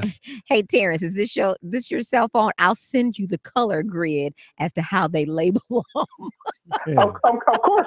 I mean, of course, we know what the underlying answer is. You just want to be why the you smartest asking person in the questions, room. man? You know the answer to, man. Exactly. That make you sound crazy, Play man. it. You just got through eating again, didn't you? You sleepy, aren't you? Actually, no, I had lunch around noon. You sound sleepy, man. You know the answer to that question. Of course, I mean, of course, it's a question that has to be asked, but at the same time, we know the reason why. Yeah, that's right. Okay, man. Hey, man, I appreciate you, man. J State, go J State. Yeah, well, have they won a game yet, man? Have J State won a game yet? I don't think they have this season. I don't think they played yesterday. You clearly aren't watching that closely, are you? Yeah, you got to watch more, man. You fell right supposed to be a J State dude, man. Look, I'm a Southern Miss graduate. Sometimes I forget they even played. Hey, Terrence, appreciate it, man. All right, thanks a lot. Okay. Did you guys know that there is no legislation anywhere for a domestic terrorist? that they can be prosecuted under the Terroristic Act. Because There's nothing That's like just regular, that. it's regular criminal law. Just regular criminal law. Yeah. Let's go with Chris in Bensonville and hit the right button when I do that. Hey, Chris, what's up, man? Hi, Eric. How you doing? How long are we going to have the post-massacre outrage for us progress this time? Yeah, how long will it last before we get bored with it and move on to something else? Maybe you can finish with just this week. You know, I was going to talk to the other progressives, maybe to cut it short for once, because there's absolutely nothing we can do about it. Not a single thing. Not as long as 100 million people don't vote. That's true. Yeah, and the ones that are in power couldn't care less. Yep. You know what? Democrats included, because I think that they're posturing, to be quite honest with you. They're not aggressive enough. I watched them stand on the steps of Capitol this week. How come they're not with aggressive a enough, press Eric? conference. You know, listen, there's a whole Bernie started off with his Medicare for All thing really aggressively, and you haven't heard anything in weeks. Nope. It's all posturing and planned and media stuff. Money. You're right. It's gonna fall off, Chris. Though you're exactly right. Go ahead, man. Okay, now here's another thing. I've had psych problems in my life, and I've run across sociopaths, and no one ever brings that up. These people are cold, calculating killers. They have no emotions. That's why they're called sociopaths. They decide they're going to do something, and they do it. It's like the Terminator. You know, try to talk the Terminator out of killing you. This guy will stick a knife in your stomach because he feels like it. He wants to do it. And how are you going to deal with someone like that? Of course, get the automatic weapons out of his hand, but the NRA says, nah. He's got a right to own it too. Yep. Let's give them all the firepower they need. Yeah. Because it's not the guns that kill people, you know. Right. That's right. Hey, man, I appreciate it, man. Got to move. Yeah. Thanks. Let's get Wayne calling from Chicago. Wayne, what's up, man? Hey, how y'all doing today? It depends, man. As long as nobody's shooting at me, I guess I'm all right. Okay. I want y'all to hear this now and give me your opinion afterwards. Let me finish. Okay, check this out. Every genocide in modern history has started with gun registration, followed by gun confiscation, followed by genocide. Here's a few examples. 1911, the country of Turkey established gun control. Okay, between 1915 and 1917, 1.5 million Armenian Christians were rounded up and exterminated. 1929, the Soviet Union established gun control. From 1929 to 1953, Stalin, psychopath, 20 million people rounded up and exterminated. 1935, China established gun control. 1935, from 1948 to 1952, Mao, psychopath ass, 20 million more people rounded up and murdered. Germany, 1938, established gun control. World War II, Hitler killed 13 million Jews and other people. I got way more examples, but the whole thing is, like, Eric, you say you don't need a gun. I was just looking at YouTube the other day. 3 guys, broad daylight, 2 of them got guns, kicked in the front door of a house. The guy wasn't home, he was at work, but he still had his camera rolling. So what if somebody come at nighttime and do that to you, Eric, and you ain't got no gun? What you gonna do? Well, here's the thing, man. How many stories do you hear about people who have guns in their homes for protection actually bounding down the stairs and taking out the robbers? Well, I put it like this. It's better to have one than not have one. I don't know. They coming in with guns now, Eric, when they break in your house. Yeah, but they got the ups on you already, But Wayne. there's nothing statistically to show us that the people who have guns, and we got plenty of guns floating around, has suppressed any of that activity. And if they didn't have guns, then they would break in with knives. All and you bats. do is end up pissing off the people with the guns and getting shot. Yep. Okay, again, Eric. I hear you though. In an ideal world, I hear you. I would bound down the stairs like Superman and say, "Stop that!" and shoot them. I got you. But that ain't how it happens, man. They got guns now in your house, but you don't have one. But What they you got the gonna do? ups on you I'm gonna to go out the back begin door, with, player. Wayne. I'm out, They man. don't have the ups. Hold up. They don't have the ups if you got a gun. The fact that you in your It's the house, element of surprise. They have the they element of have the surprise. element of surprise, so they got the ups on you to begin with. It's a hypothetical. I get it. Let me finish. Everybody talking. Let me finish. Eric heard them kick in the door. He instantly grabbed his gun. Now he got a chance. Okay, so it went from. Yeah, but see, here's the thing, though, and I hear you, man. And all Come of on, this, man. Let's all keep it real. I hear you. All of it's a hypothetical, though.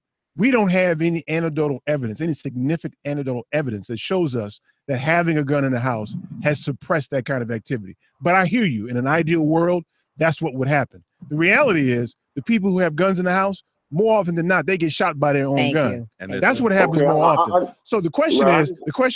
is how do you mitigate what we know happens against what we wish would happen? What we wish would happen. Yes. Plus Yeah, the fact well, that they're you always know- saying that people should have them locked up in a gun. They should say that people should have them locked up in a gun safe when they're at home to, Right. To keep from stuff like that happening. Yeah, from stuff like one- that happening. So what are you gonna do? Run and open the safe and get out the gun to shoot the guy walking in the door? It's Right, because a part of your scenario, Wayne, like is that poo. you jump up and grab your gun. Well, Right. if it's locked up, what's that damn combination?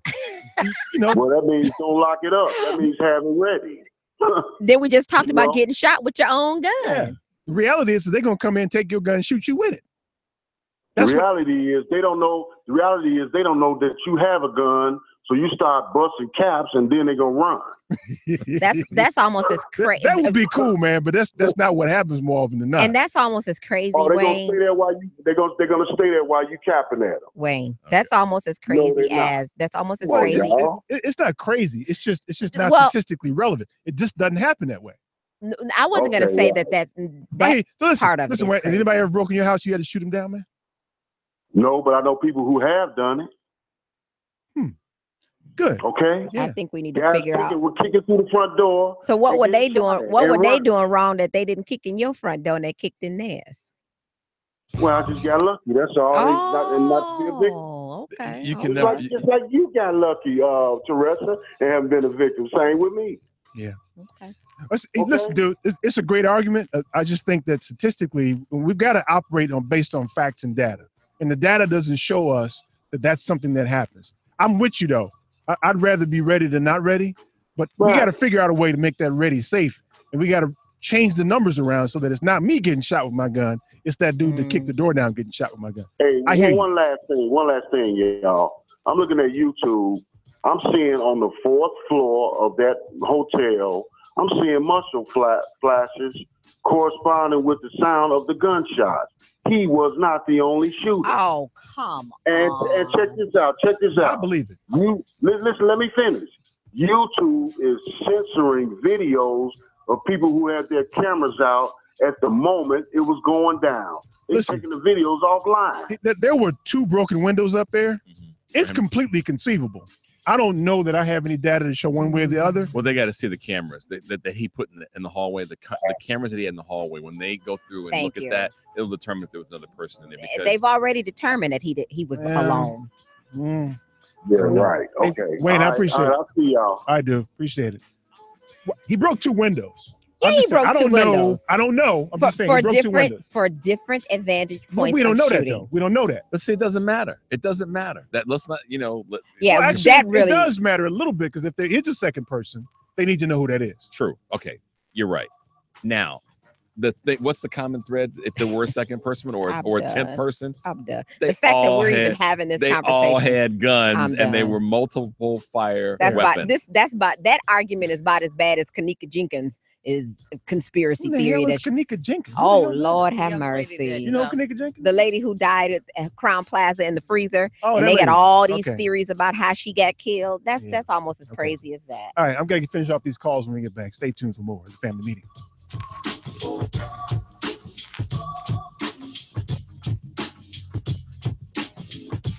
Hi, this is Attorney Cannon Lambert. Give me a call at 312-977-1300. Keep listening to the family meeting.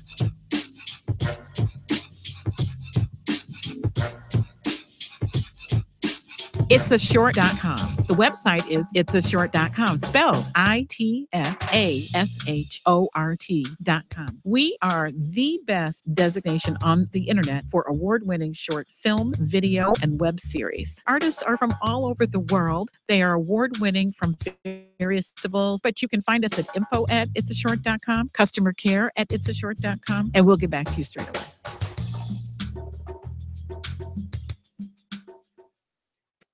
The law office of Darnell Lyles is ready to help you.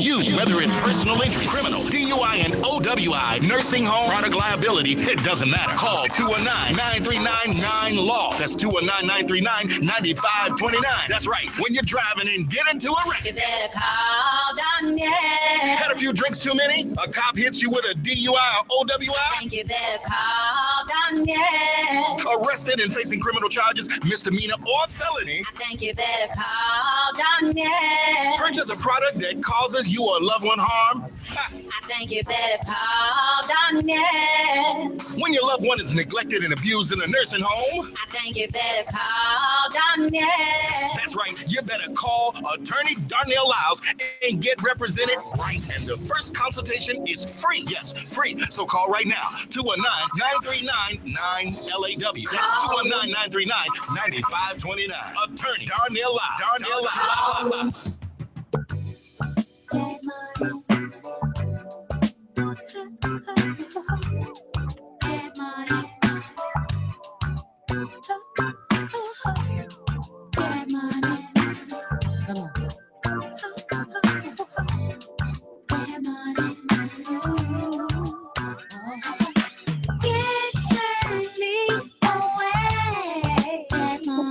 I believe in your heart.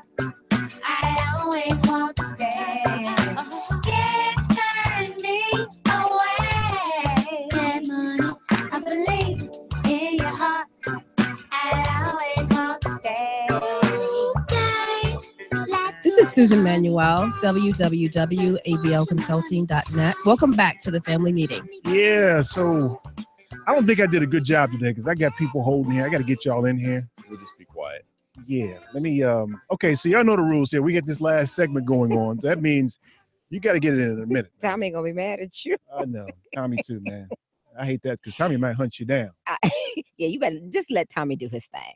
Don't give him no restrictions. Let's do Tommy. Let's get, let's see what Tommy got to say. Tom, what's up, man?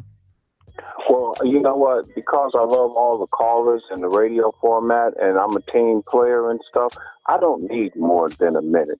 Because the reality of all of this is, with all of these theories and all of these premises and all of these hypotheses that we're coming up with, the fact of the matter is that who makes the weapons, who distributes the weapons, who make the laws regarding the weapons. And when you come to a conclusion and you recognize and you understand a simple premise that this is where I sit back on my chair and I grab my wine and I grab my popcorn and I push the dog around and I make the cat holler and scream. And at the end of it, just like last week, I said, damn, this is nothing but white people stuff. Because, you know, I ain't no racist at all. But anytime 20 kids can be shot down, anytime people go to a concert and they can be shot down, and then we go back and forth with all this nonsense with politicians coming up to a microphone and says, our prayers and our thoughts are with you.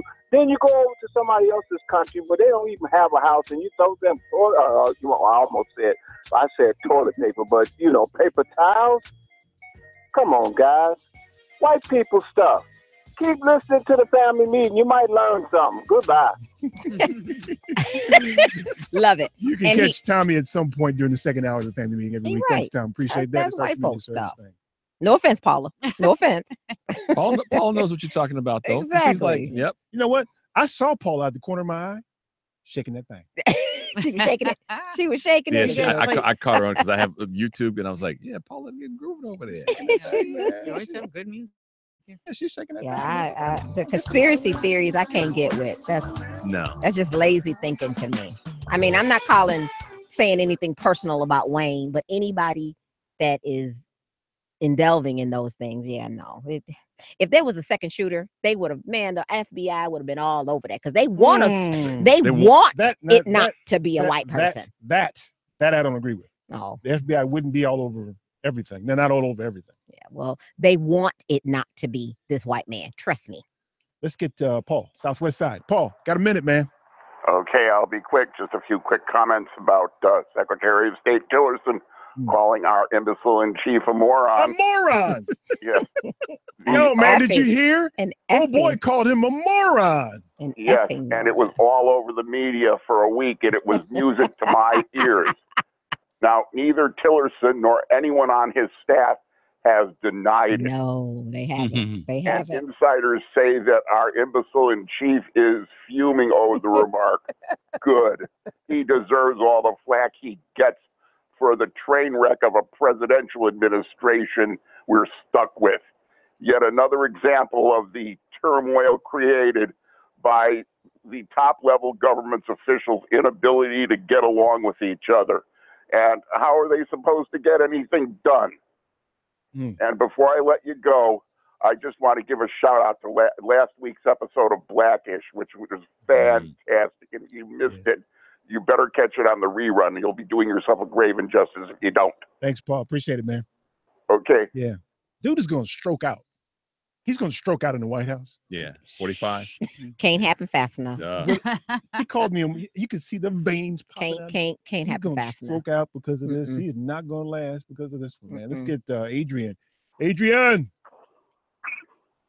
Hey, family, how y'all doing? I'm good, man. Got to give you a minute today. Okay, all right. I'm gonna try to get it in. So this is my opening statement. Enough of the right people need to be affected or die. That's my opening statement. I'm coming back to it. I'm gonna get through this quick.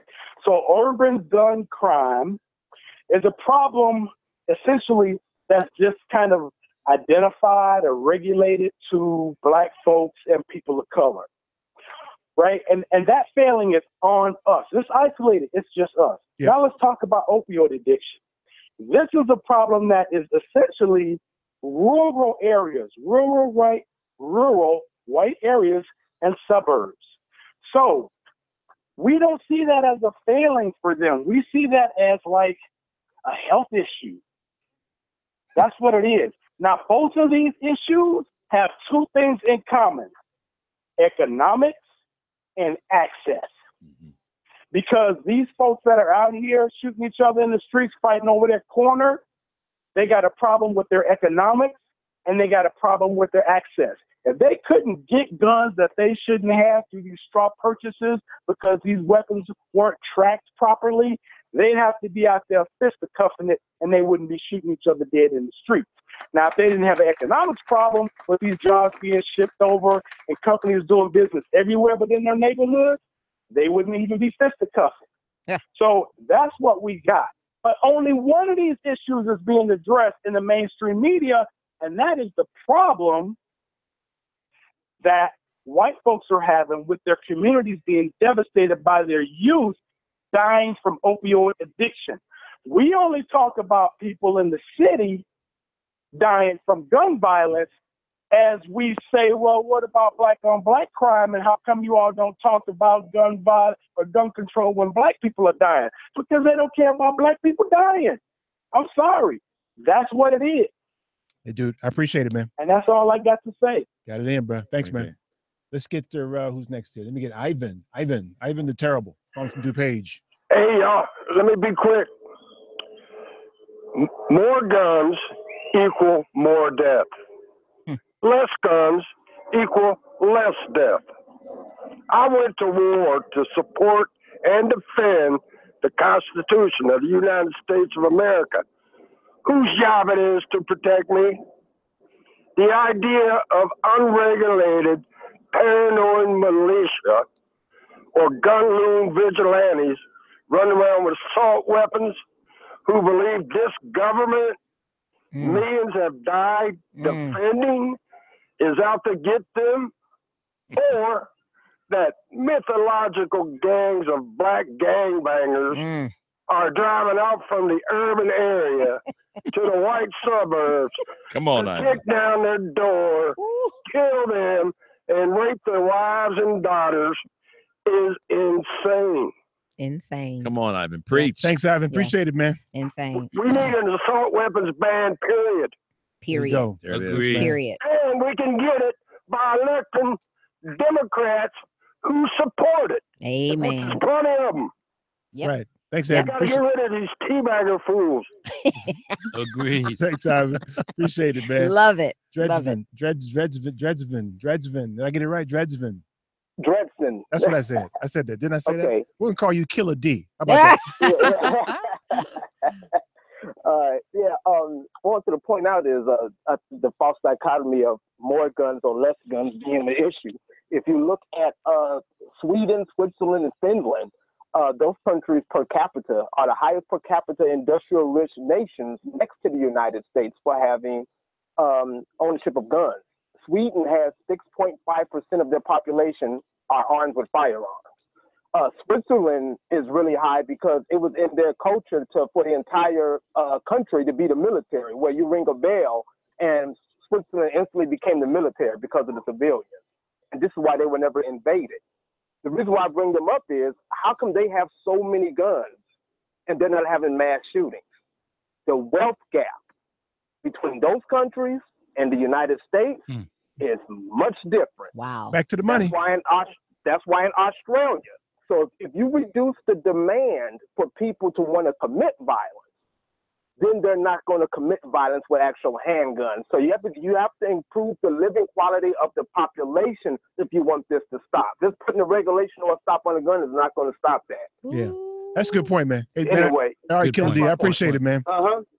He just made a key point there. He did. Well, He did. Economics. He did. But it's back to the money. He did. Right back to We didn't say people that who was, got something to live for don't act that way. I was just ready to go. You always said people who have jobs don't commit these they kinds ain't of got time. crimes. They ain't got Right. time. I mean, They ain't worried about and it. not just jobs, a And- job and with a wait, living and wage wait. that allows you to house yourself and feed yourself and clothe yourself.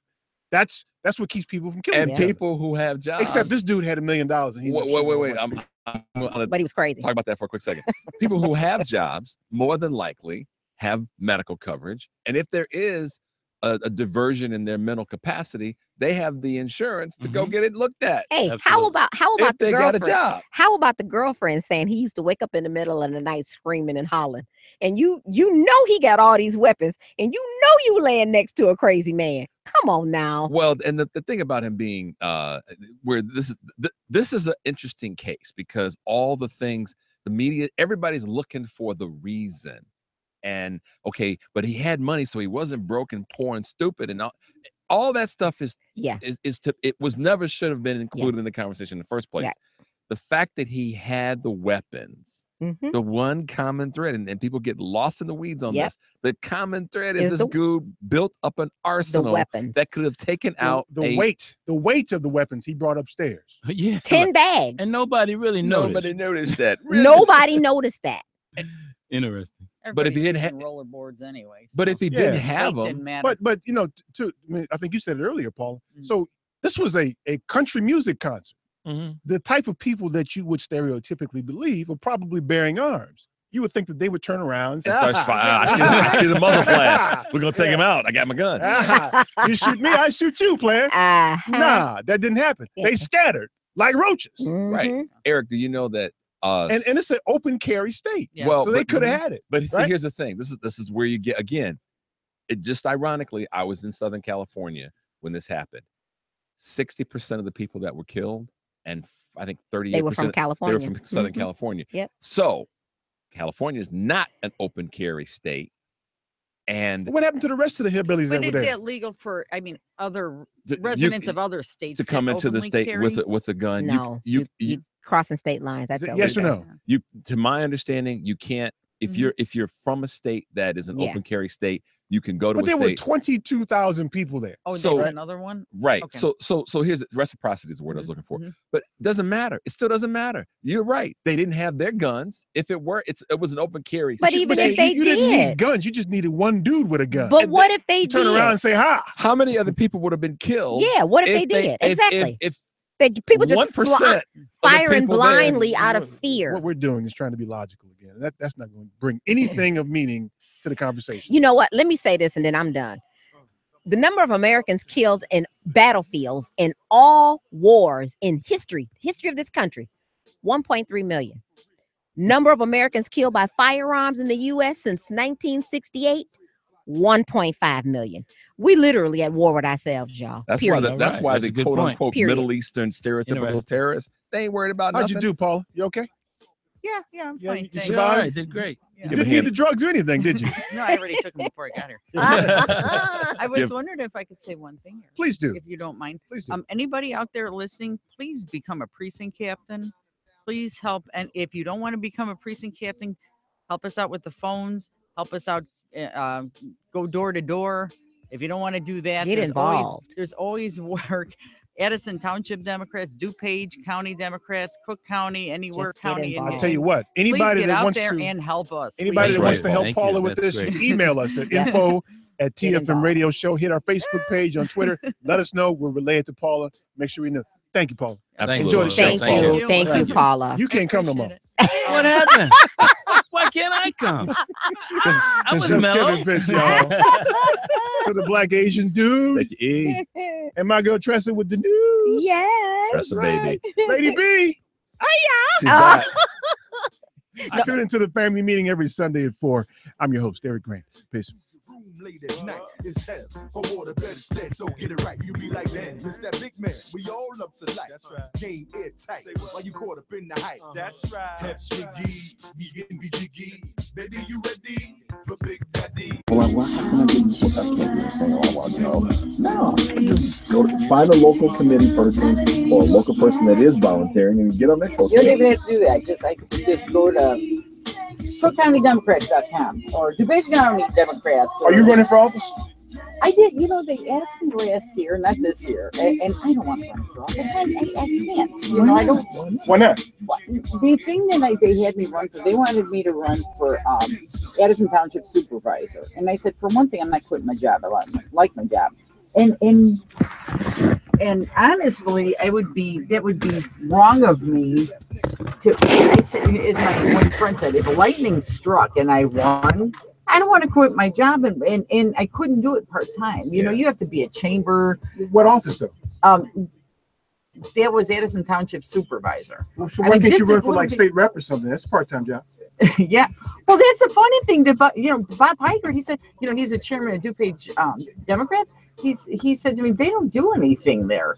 I mean, he's like, they don't do anything, but he's like, the one that was working that job before, and it's all Republicans in there.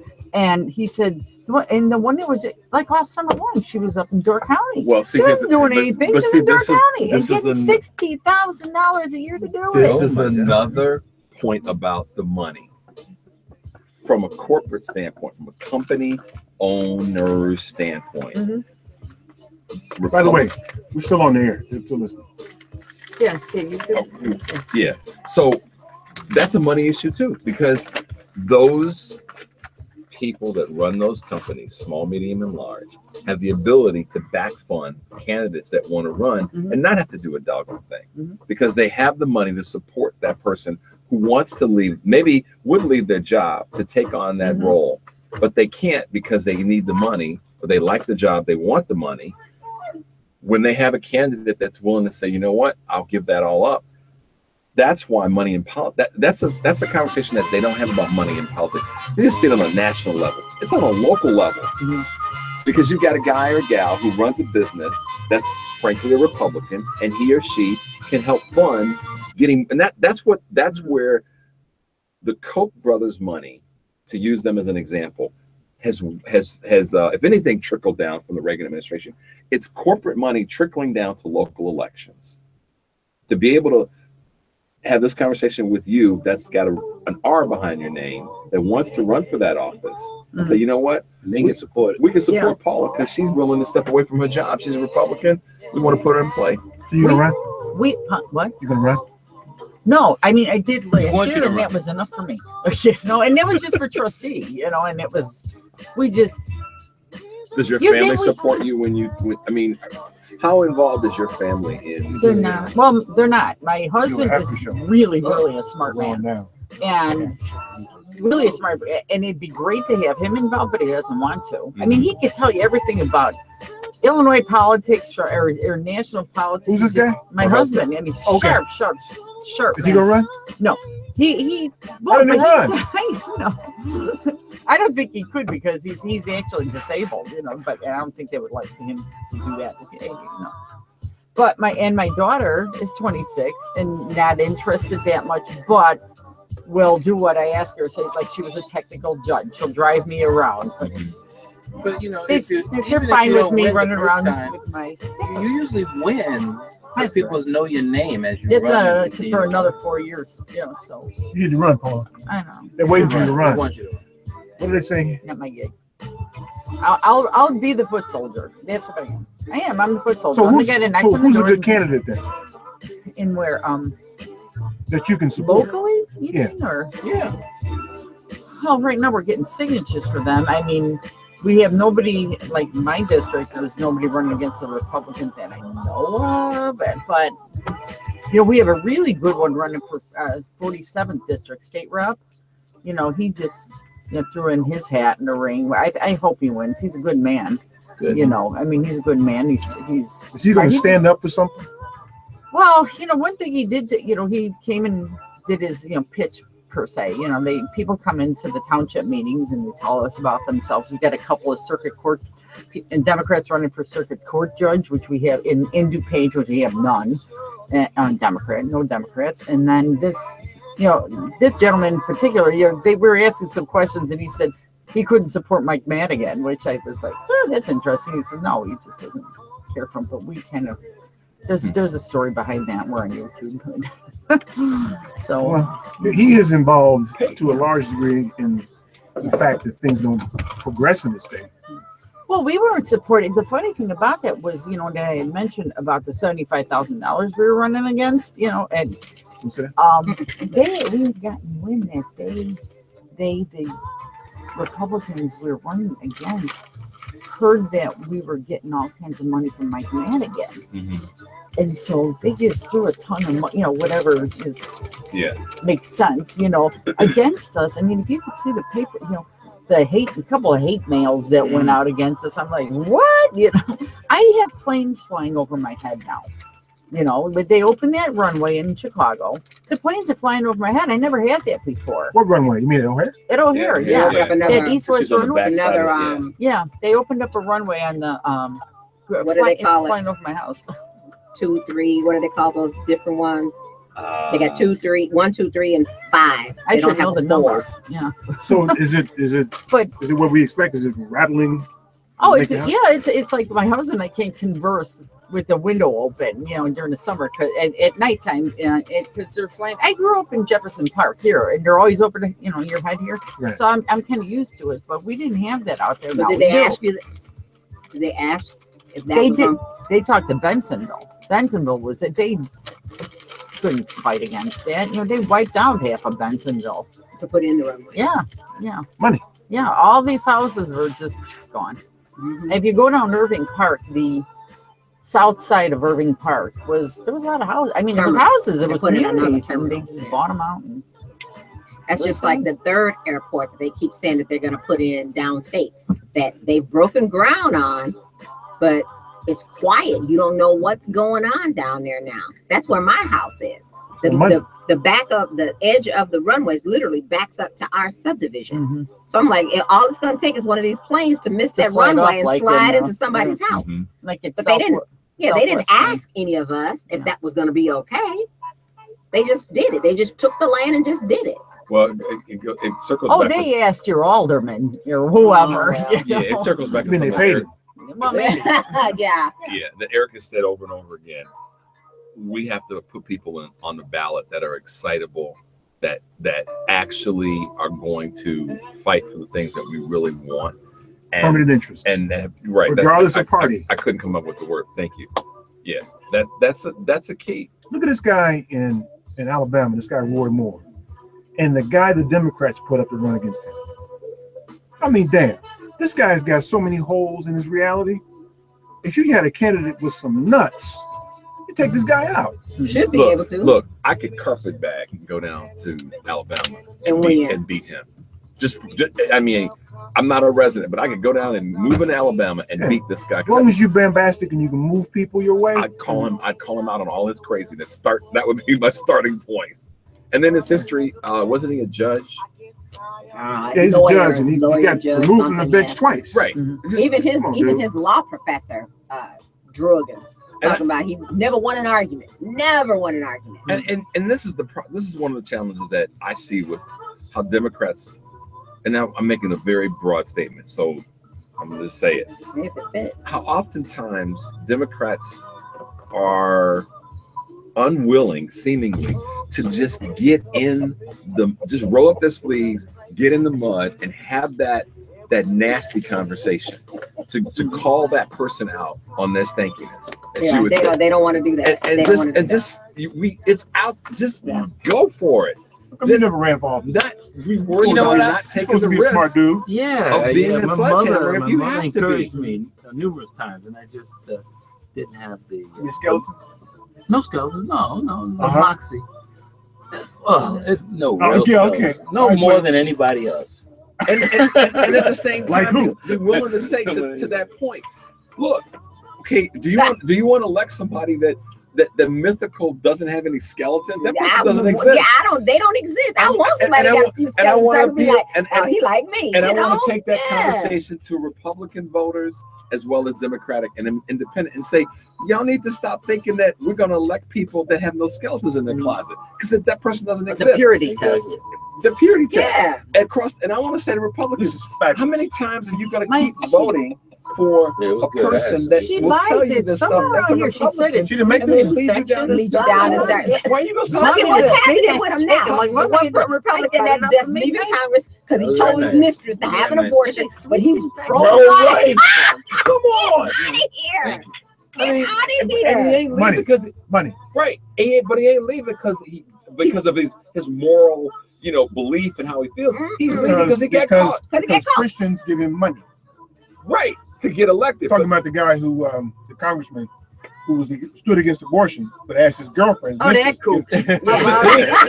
Right. And call them out for that. Look And at hypocrite. how many of them, though. They're such hypocrites. They're all Dennis Hastert, this guy, Mark Foley, who's Sanford. It's ridiculous. Right on down the line. The governor of Alabama, wasn't it the governor of Alabama? He had to resign, didn't he? Yeah, he had to resign, and isn't that They all cheating on their wives. That's They how this all on whole the down business low. going on They with this all Roy doing all Moore kinds and of everything. stuff. You're right. I mean, It's a big friggin' Not all, but some. But The majority. the big part of that is this sort of belief on a couple of levels. One, that we need to present this fake conversation about being pure and nothing's wrong with us, and that's who our leaders should be. One. And two, the other is we need to control what women do with their bodies, which I've been saying this since I was probably 19 or 20 years of age, that the whole reason that there are politicians or leaders or businessmen, frankly, that want to see this issue with Roe versus Wade and with birth control and women's health be altered is because you got a bunch of punk ass guys working in companies that are afraid to be in a competitive environment. So the only way to eliminate that or to make themselves be less competitive, frankly, is to quote reduce the numbers of people that can be competitive. How can I say that and know I'm right?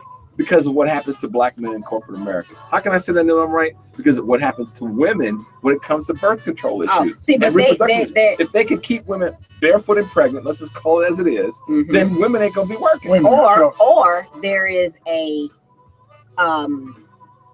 what's the word I'm looking for here? There's an issue of what you're gonna do what's right. In other words, you're not gonna be out here fornicating. There's a religious aspect to this as well. You're not gonna be out here having sex if you think you're gonna be getting pregnant. I'm like, no, people gonna be fucking.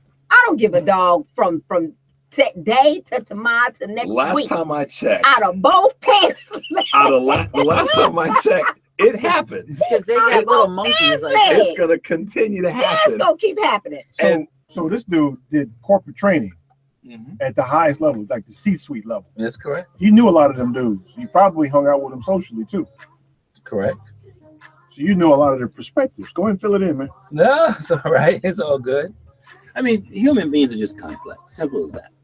You know? Complex. I actually think human beings are very simple. I was just going to say this. They more simple than anything. No, because when you do things against your values, like you have stated values and values in action, and I have done things that have been against my values that I would say to myself. Your stated value. Exactly. Okay. Yeah, because your stated values, because you ain't went against your true values.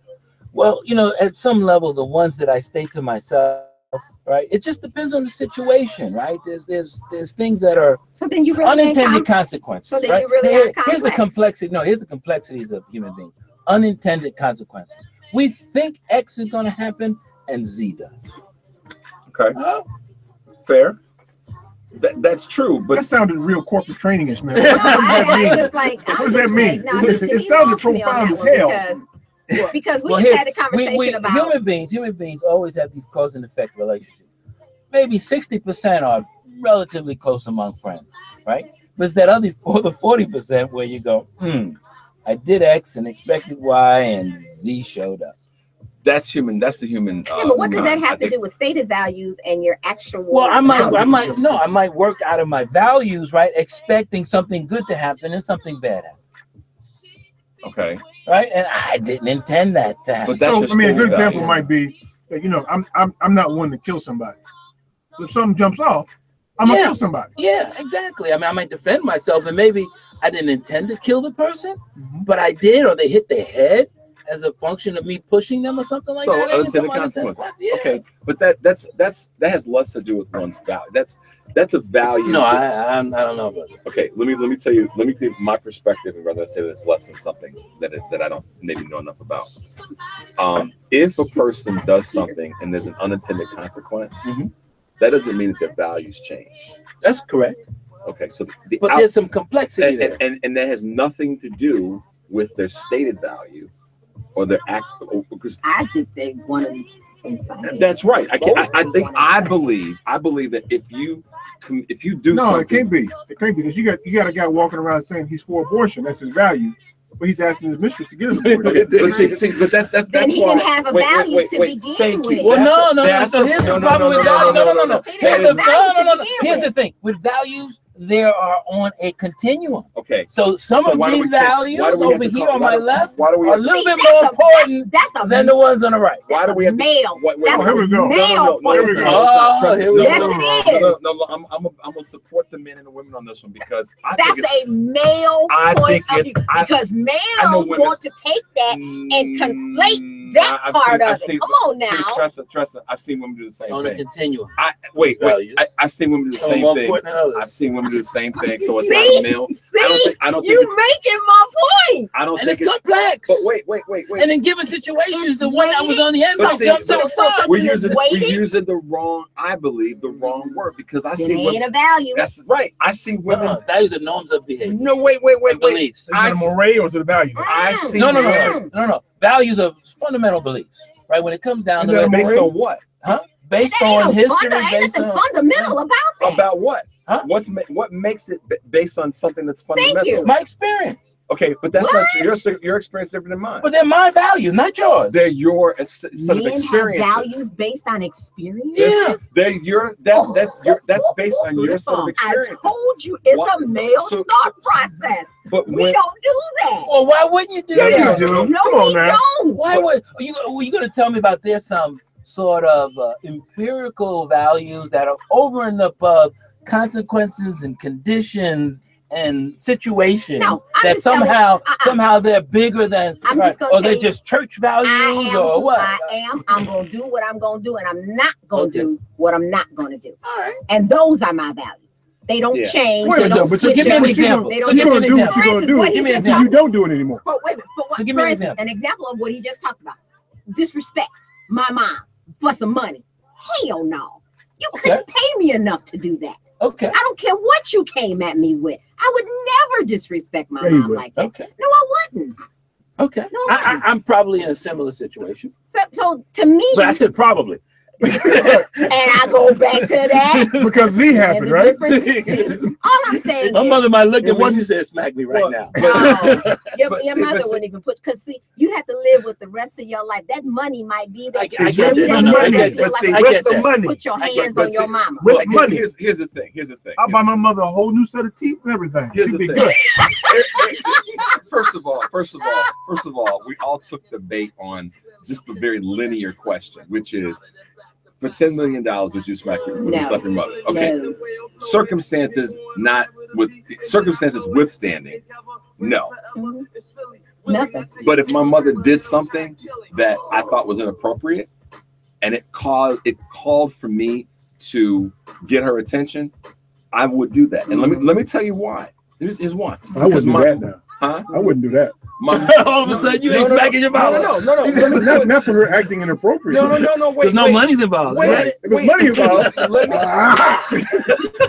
And some money's involved. So money is kind of number one on your value. I didn't even tell her it's coming. And yes, I'm gonna let you know.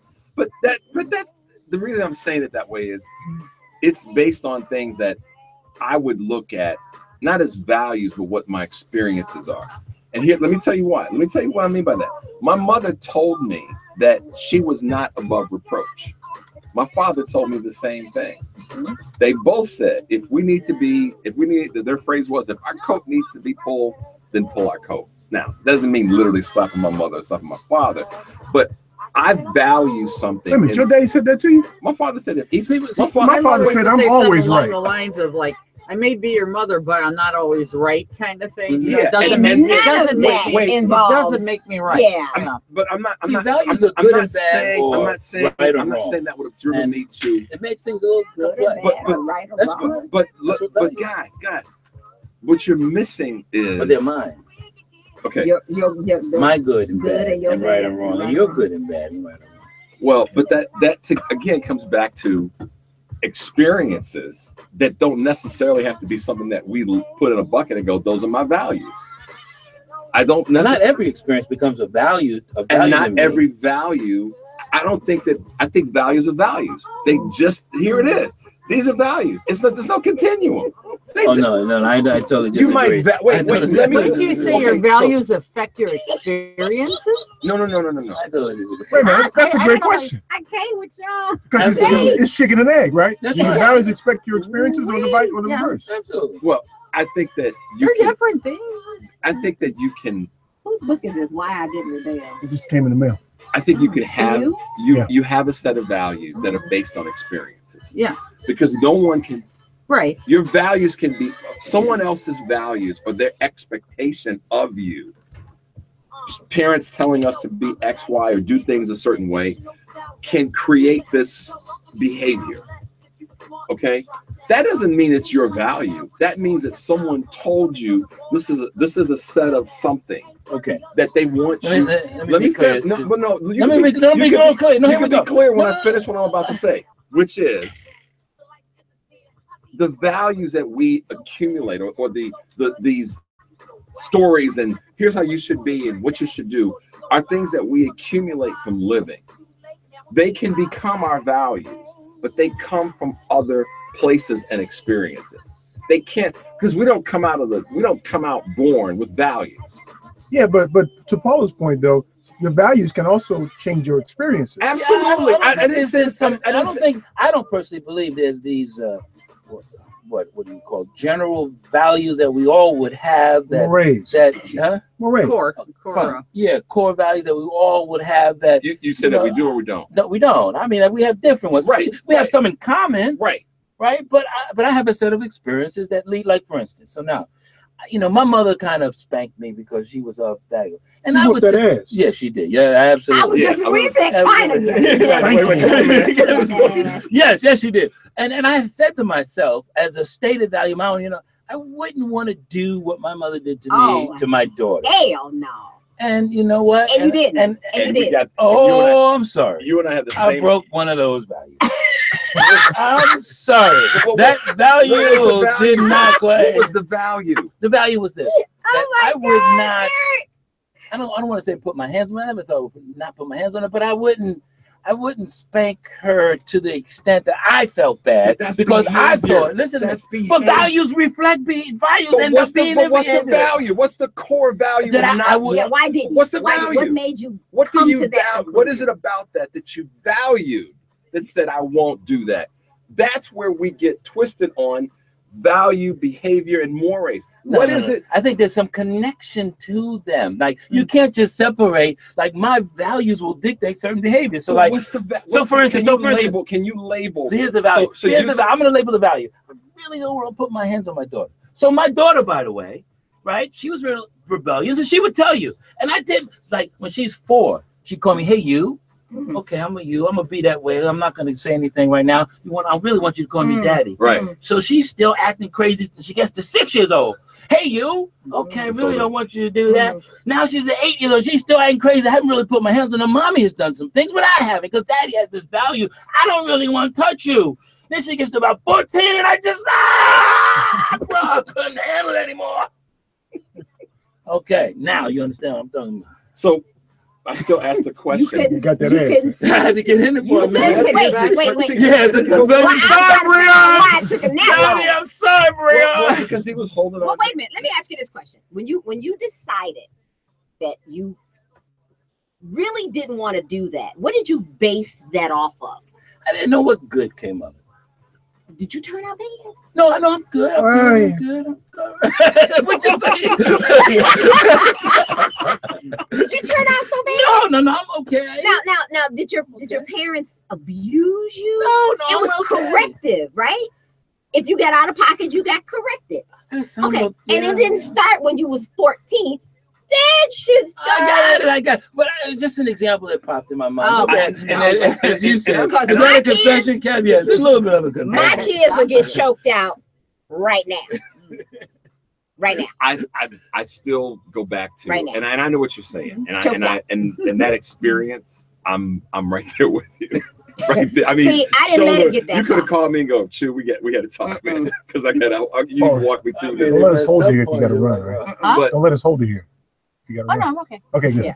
I just want to guess- get a picture before we. That's something that y'all men go through because you told me your wife was Oh yeah, in that ass. she See, would no, take see, care of that's things. that's a man. That's thing. where And she knew. Your daughter knew that she could who push him. who she could pull it with and who she couldn't pull it with. Yeah. Well, but I guess the reason I get stuck on the thing about values is I believe, a couple levels deeper and say, what is it that causes me to think that way or feel that Okay. and or You feel can that always way? question your values and change No. them if you need I'm to. not questioning it.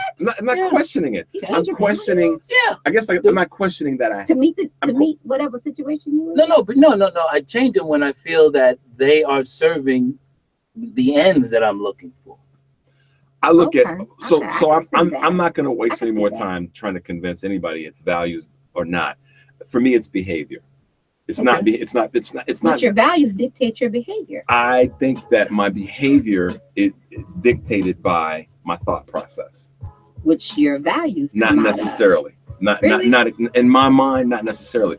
I value certain things, but that doesn't mean that they're going to alter my behavior all the time. Well, no, That's a man thing. I agree with That's that. a man thing. Oh, really? That's a man thing. Okay, I'm not gonna argue with That's a that if man it's a thing. man thing or if it's not a man thing. I'm saying Well, hell, I will.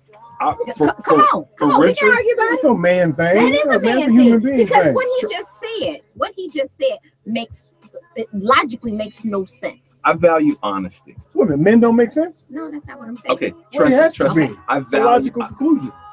I value honesty. Honesty is it's super important to me. But are you honest all the time? Am I honest all the time? You Yes. see I how am. he asked you the That's a question again. See that? value. Okay. But that's a value. When you asked him if he's honest all the time, what did he say? He said yes. No, he said, "Am I honest all the time?" Yeah, I Right. Am I honest all the time? Yes. Okay, so But see, you this have is, to make sure what I was asking him. Is that what it was? but I don't fight that with myself. So do you? Okay, so that's a value that you possess because that's who you are, and you value that from others Mm-hmm. because that's who you are. Mm-hmm. So you're Go ahead, you go. no, go ahead. So here's the complexity, right, that I think human beings have. We have blinders, we have biases. You might think you're honest, and yet when I'm looking at you, I go, I don't think he's honest. And there's five behaviors of which Lying ass. Yeah, I just don't think you're honest, right? And but by the way, that's okay. You know, I mean, once you get to the point where you realize we're all biased, and yeah, I value honesty too, but I'm not going to sit and say I'm honest 100% of the time. Why? Because I will weigh the honesty, like this little white lie versus this. Like, do I want to hurt you? If I'm going to be honest, I really want to hurt you right this moment. No. And it's not weighty enough for me to worry about my value on honesty. See, here's the thing. This is where I agree with you about being complex. I like that. That's about being about the He got 2 complexity. degrees. Yeah, right. Yeah, he got 2 degrees. Because she asked the question, "Am I honest all the time?" She didn't ask who I was honest with. Oh, okay. And Well, that's yeah. why the complexity part. When you said this earlier, I said I agree with you. Why wouldn't she assume everybody? Because that's her based on her thought process and her value. Yes. So she didn't, and that's why I answered it without And blinking an that's eye. why I She said it's a man. because she said, thing. am I honest all the time? I am honest with myself. I'm 100% honest all the time with myself because of what you said earlier about. Oh, that's like saying I'm 6'10" in my old mind. No. Don't make any damn sense, Because man. it gives you that continuum or whatever you want to call it, to say, if I tell him or her X in this moment, it will be detrimental. But I know the truth. So I'm always honest with myself. You smoking weed. Something going on with you, man. I can tell the truth I about always that. ask No, I'm not. somebody, if somebody That was asks some word me soup. to be honest with No, them, it because wasn't. I No. can be brutally honest, And I I can- always ask, do you want to know the truth? Do We you were want the talking. We were truth? talking about Yes. this. what I've got to say. I'm Yeah. always. Do you want Do the you truth? want? Do you want Because to hear what I I have give to it to say? you. I know what's going on in my mind, and I am not in any. Yeah, but when you trick ask a bag. question like that, the person almost always says, "Go ahead." And then they get what they get. Yeah, but then they're lying because they don't really want to hear what you're Then getting ready that to ain't say. my fault. That's not for me to determine whether or not they being honest I or think not. deep down That's a inside, crazy Eric, ass Eric, I conversation. think Crazy ass Eric, I conversation. think deep Eric, down I think if you- inside, people really do want to hear what you truly have to say. Yes. No. Deep down, if you could slow a Because person, they care. if you could slow a person down at the moment when you ask them, do you really want to hear the truth? If you could slow down what's going on inside. See, let me tell you why it's asinine. Ann walks out with a dress that you think is hideous and asks you how it looks. See, if she okay, But- no. You want to know the truth?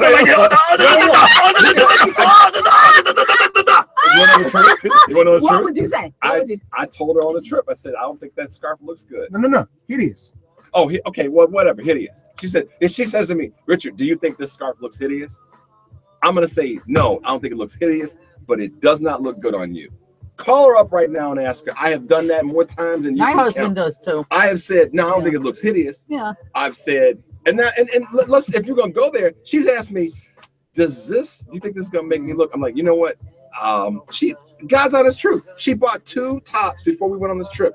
She walked down the hallway in our house and had one of them on, and I went, that's too damn tight. She said, really? And I went, hell yeah, it's too tight. So you can't get me on that one. And how many times have you asked me I've stuff? had some girlfriends come in and say, "Have I gained weight?" And oh, you look what? No. Well, but that's one of those moments. You a fat ass. Wait. No. To your point about value. To your point about what you value. You value peace. You value some civility. Exactly. You might ask, so do you want me to tell you the truth? Or do you want me to make you feel good? Yeah, but if you say to somebody, "Do you want me to tell you the truth?" You're basically telling them, "This is gonna hurt." Exactly. That's why I think people inherently want to know the truth. It's not a question if they can handle it or not. They do want to know the truth. No shit. Not with women. I don't know. I Here we ask go. friends for, and I want to hear exactly what they have to tell me. All the time? Yeah.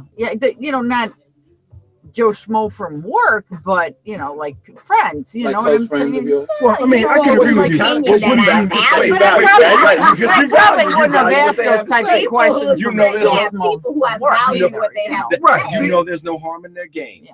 I mean, Yeah. you They value have your best interest in heart. because of what? What is That's it? some What is shit. it? That- No. no, What is it I'm they not have? buying that They at all. value No. you. Yeah. They value the Well, we've solved the relationship They with don't. you. No. More often than not, they're asking you because they want you to affirm them. In some cases. Okay, Yeah. So that's fair. Ann walks out and she loves this dress. What do you think? Right. Right. You think it's hideous. I But ain't at the walking same on that. If I love to dress, I ain't walking on asking nobody nothing. But at the same time, Eric, Thank you. That's where I was headed. Because you're Well, not then asking people. if you have to ask somebody, then you Then you probably already- are on the you fence probably about already it. on the fence. exactly. No. I think if you're asking people, you're looking for affirmation. Oh yeah, sometimes. no, exactly. I You're would on the agree with fence, you on that you one. know. Yeah, Okay, and my that's thing true. is, if I gotta That's true. ask, I probably shouldn't be doing it no way. No, that's not necessarily. I'm What just you- telling about me. But you probably deep down inside you are.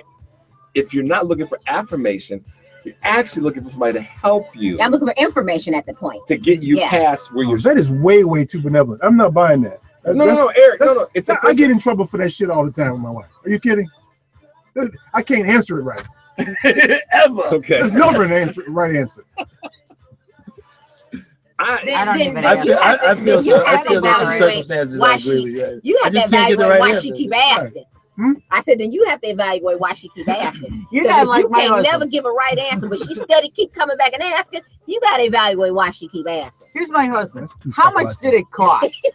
I swear to God. Look at the dress I got. You know, how much did it cost? That's It all they doesn't- care about. Yeah, I swear to God. Yeah. It's like whenever he put it on, I could look like a rag or, you know, put a burlap He bag just on. wanna ca- how much it did cost? that How much cost? it I'm just cost? looking for, you know, how much did that cost me? That is too funny. No, But that's him, you know. think I it's- mean, needs more, you know. I mean, as long as I don't like embarrass most him. or men You go with that something. most men shit again.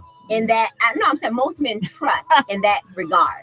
Yeah. They trust you to make good decisions. Yeah. They trust you to make, you know what I'm saying? So when you come to him with something like that, that's why he's asking that question, because he Man, knows you've already run the gamut of everything else. Yeah. All Yeah. he's concerned Really about ideal. is That how world much did it sounds cost really me? ideal. Yeah. You know? What did that cost? That's What all. do you have to look up? But that's why I was saying earlier. I bought it about last value. month. You didn't notice. It was comes on down- the credit I In always order ask to them. evaluate them, you do need to look at behavior because you don't know what's in my mind. I get that. That's, and Yeah, I couldn't nobody get that knows out. what's That's in all I was trying to nobody's say. mind. You gotta what's behind the curtain that gets them to that point. It may not be their value. It might be some stuff that's been bestowed on them, and they, you know, they don't give a shit So about people that are at all. confused about You what know, their and then- values are. Well, no, they might be, but because they've been given a bunch of stuff that's really not something that they would actually value.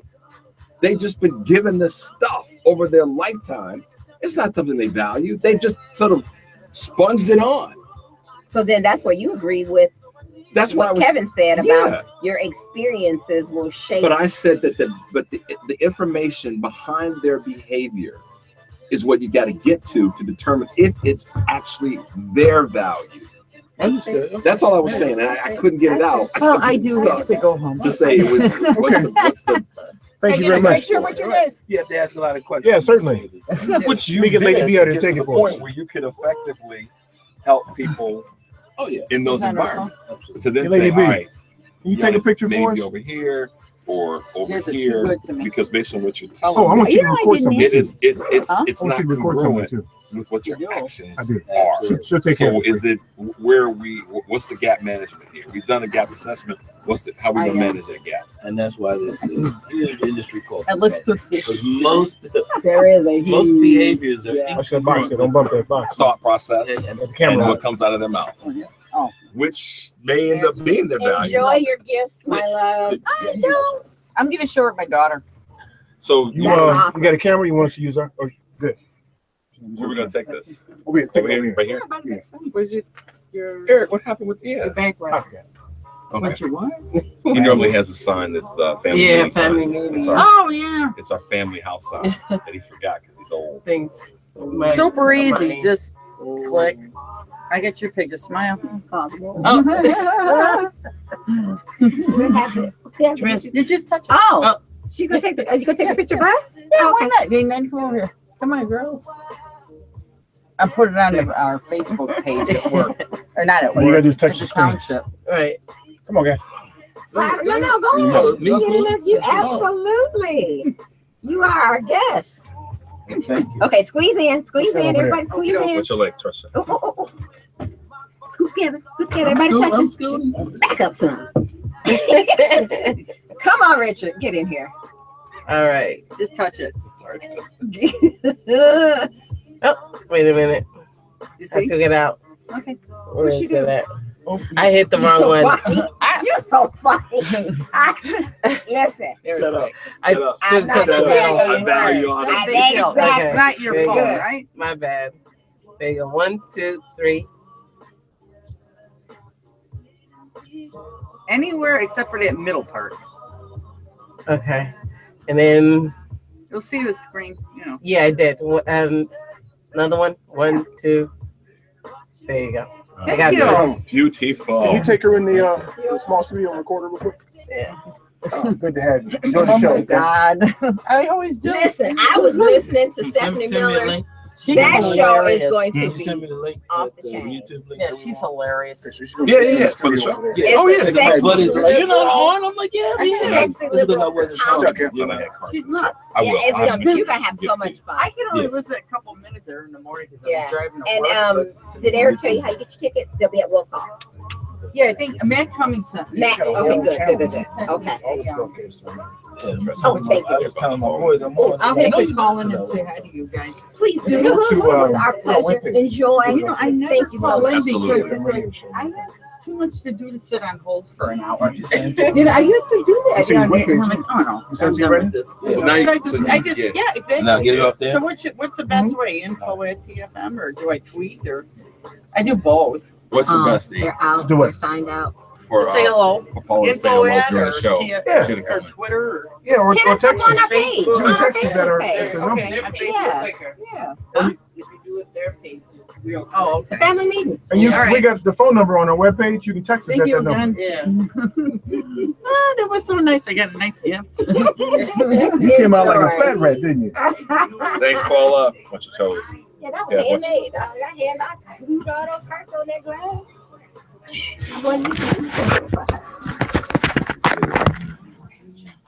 Yeah.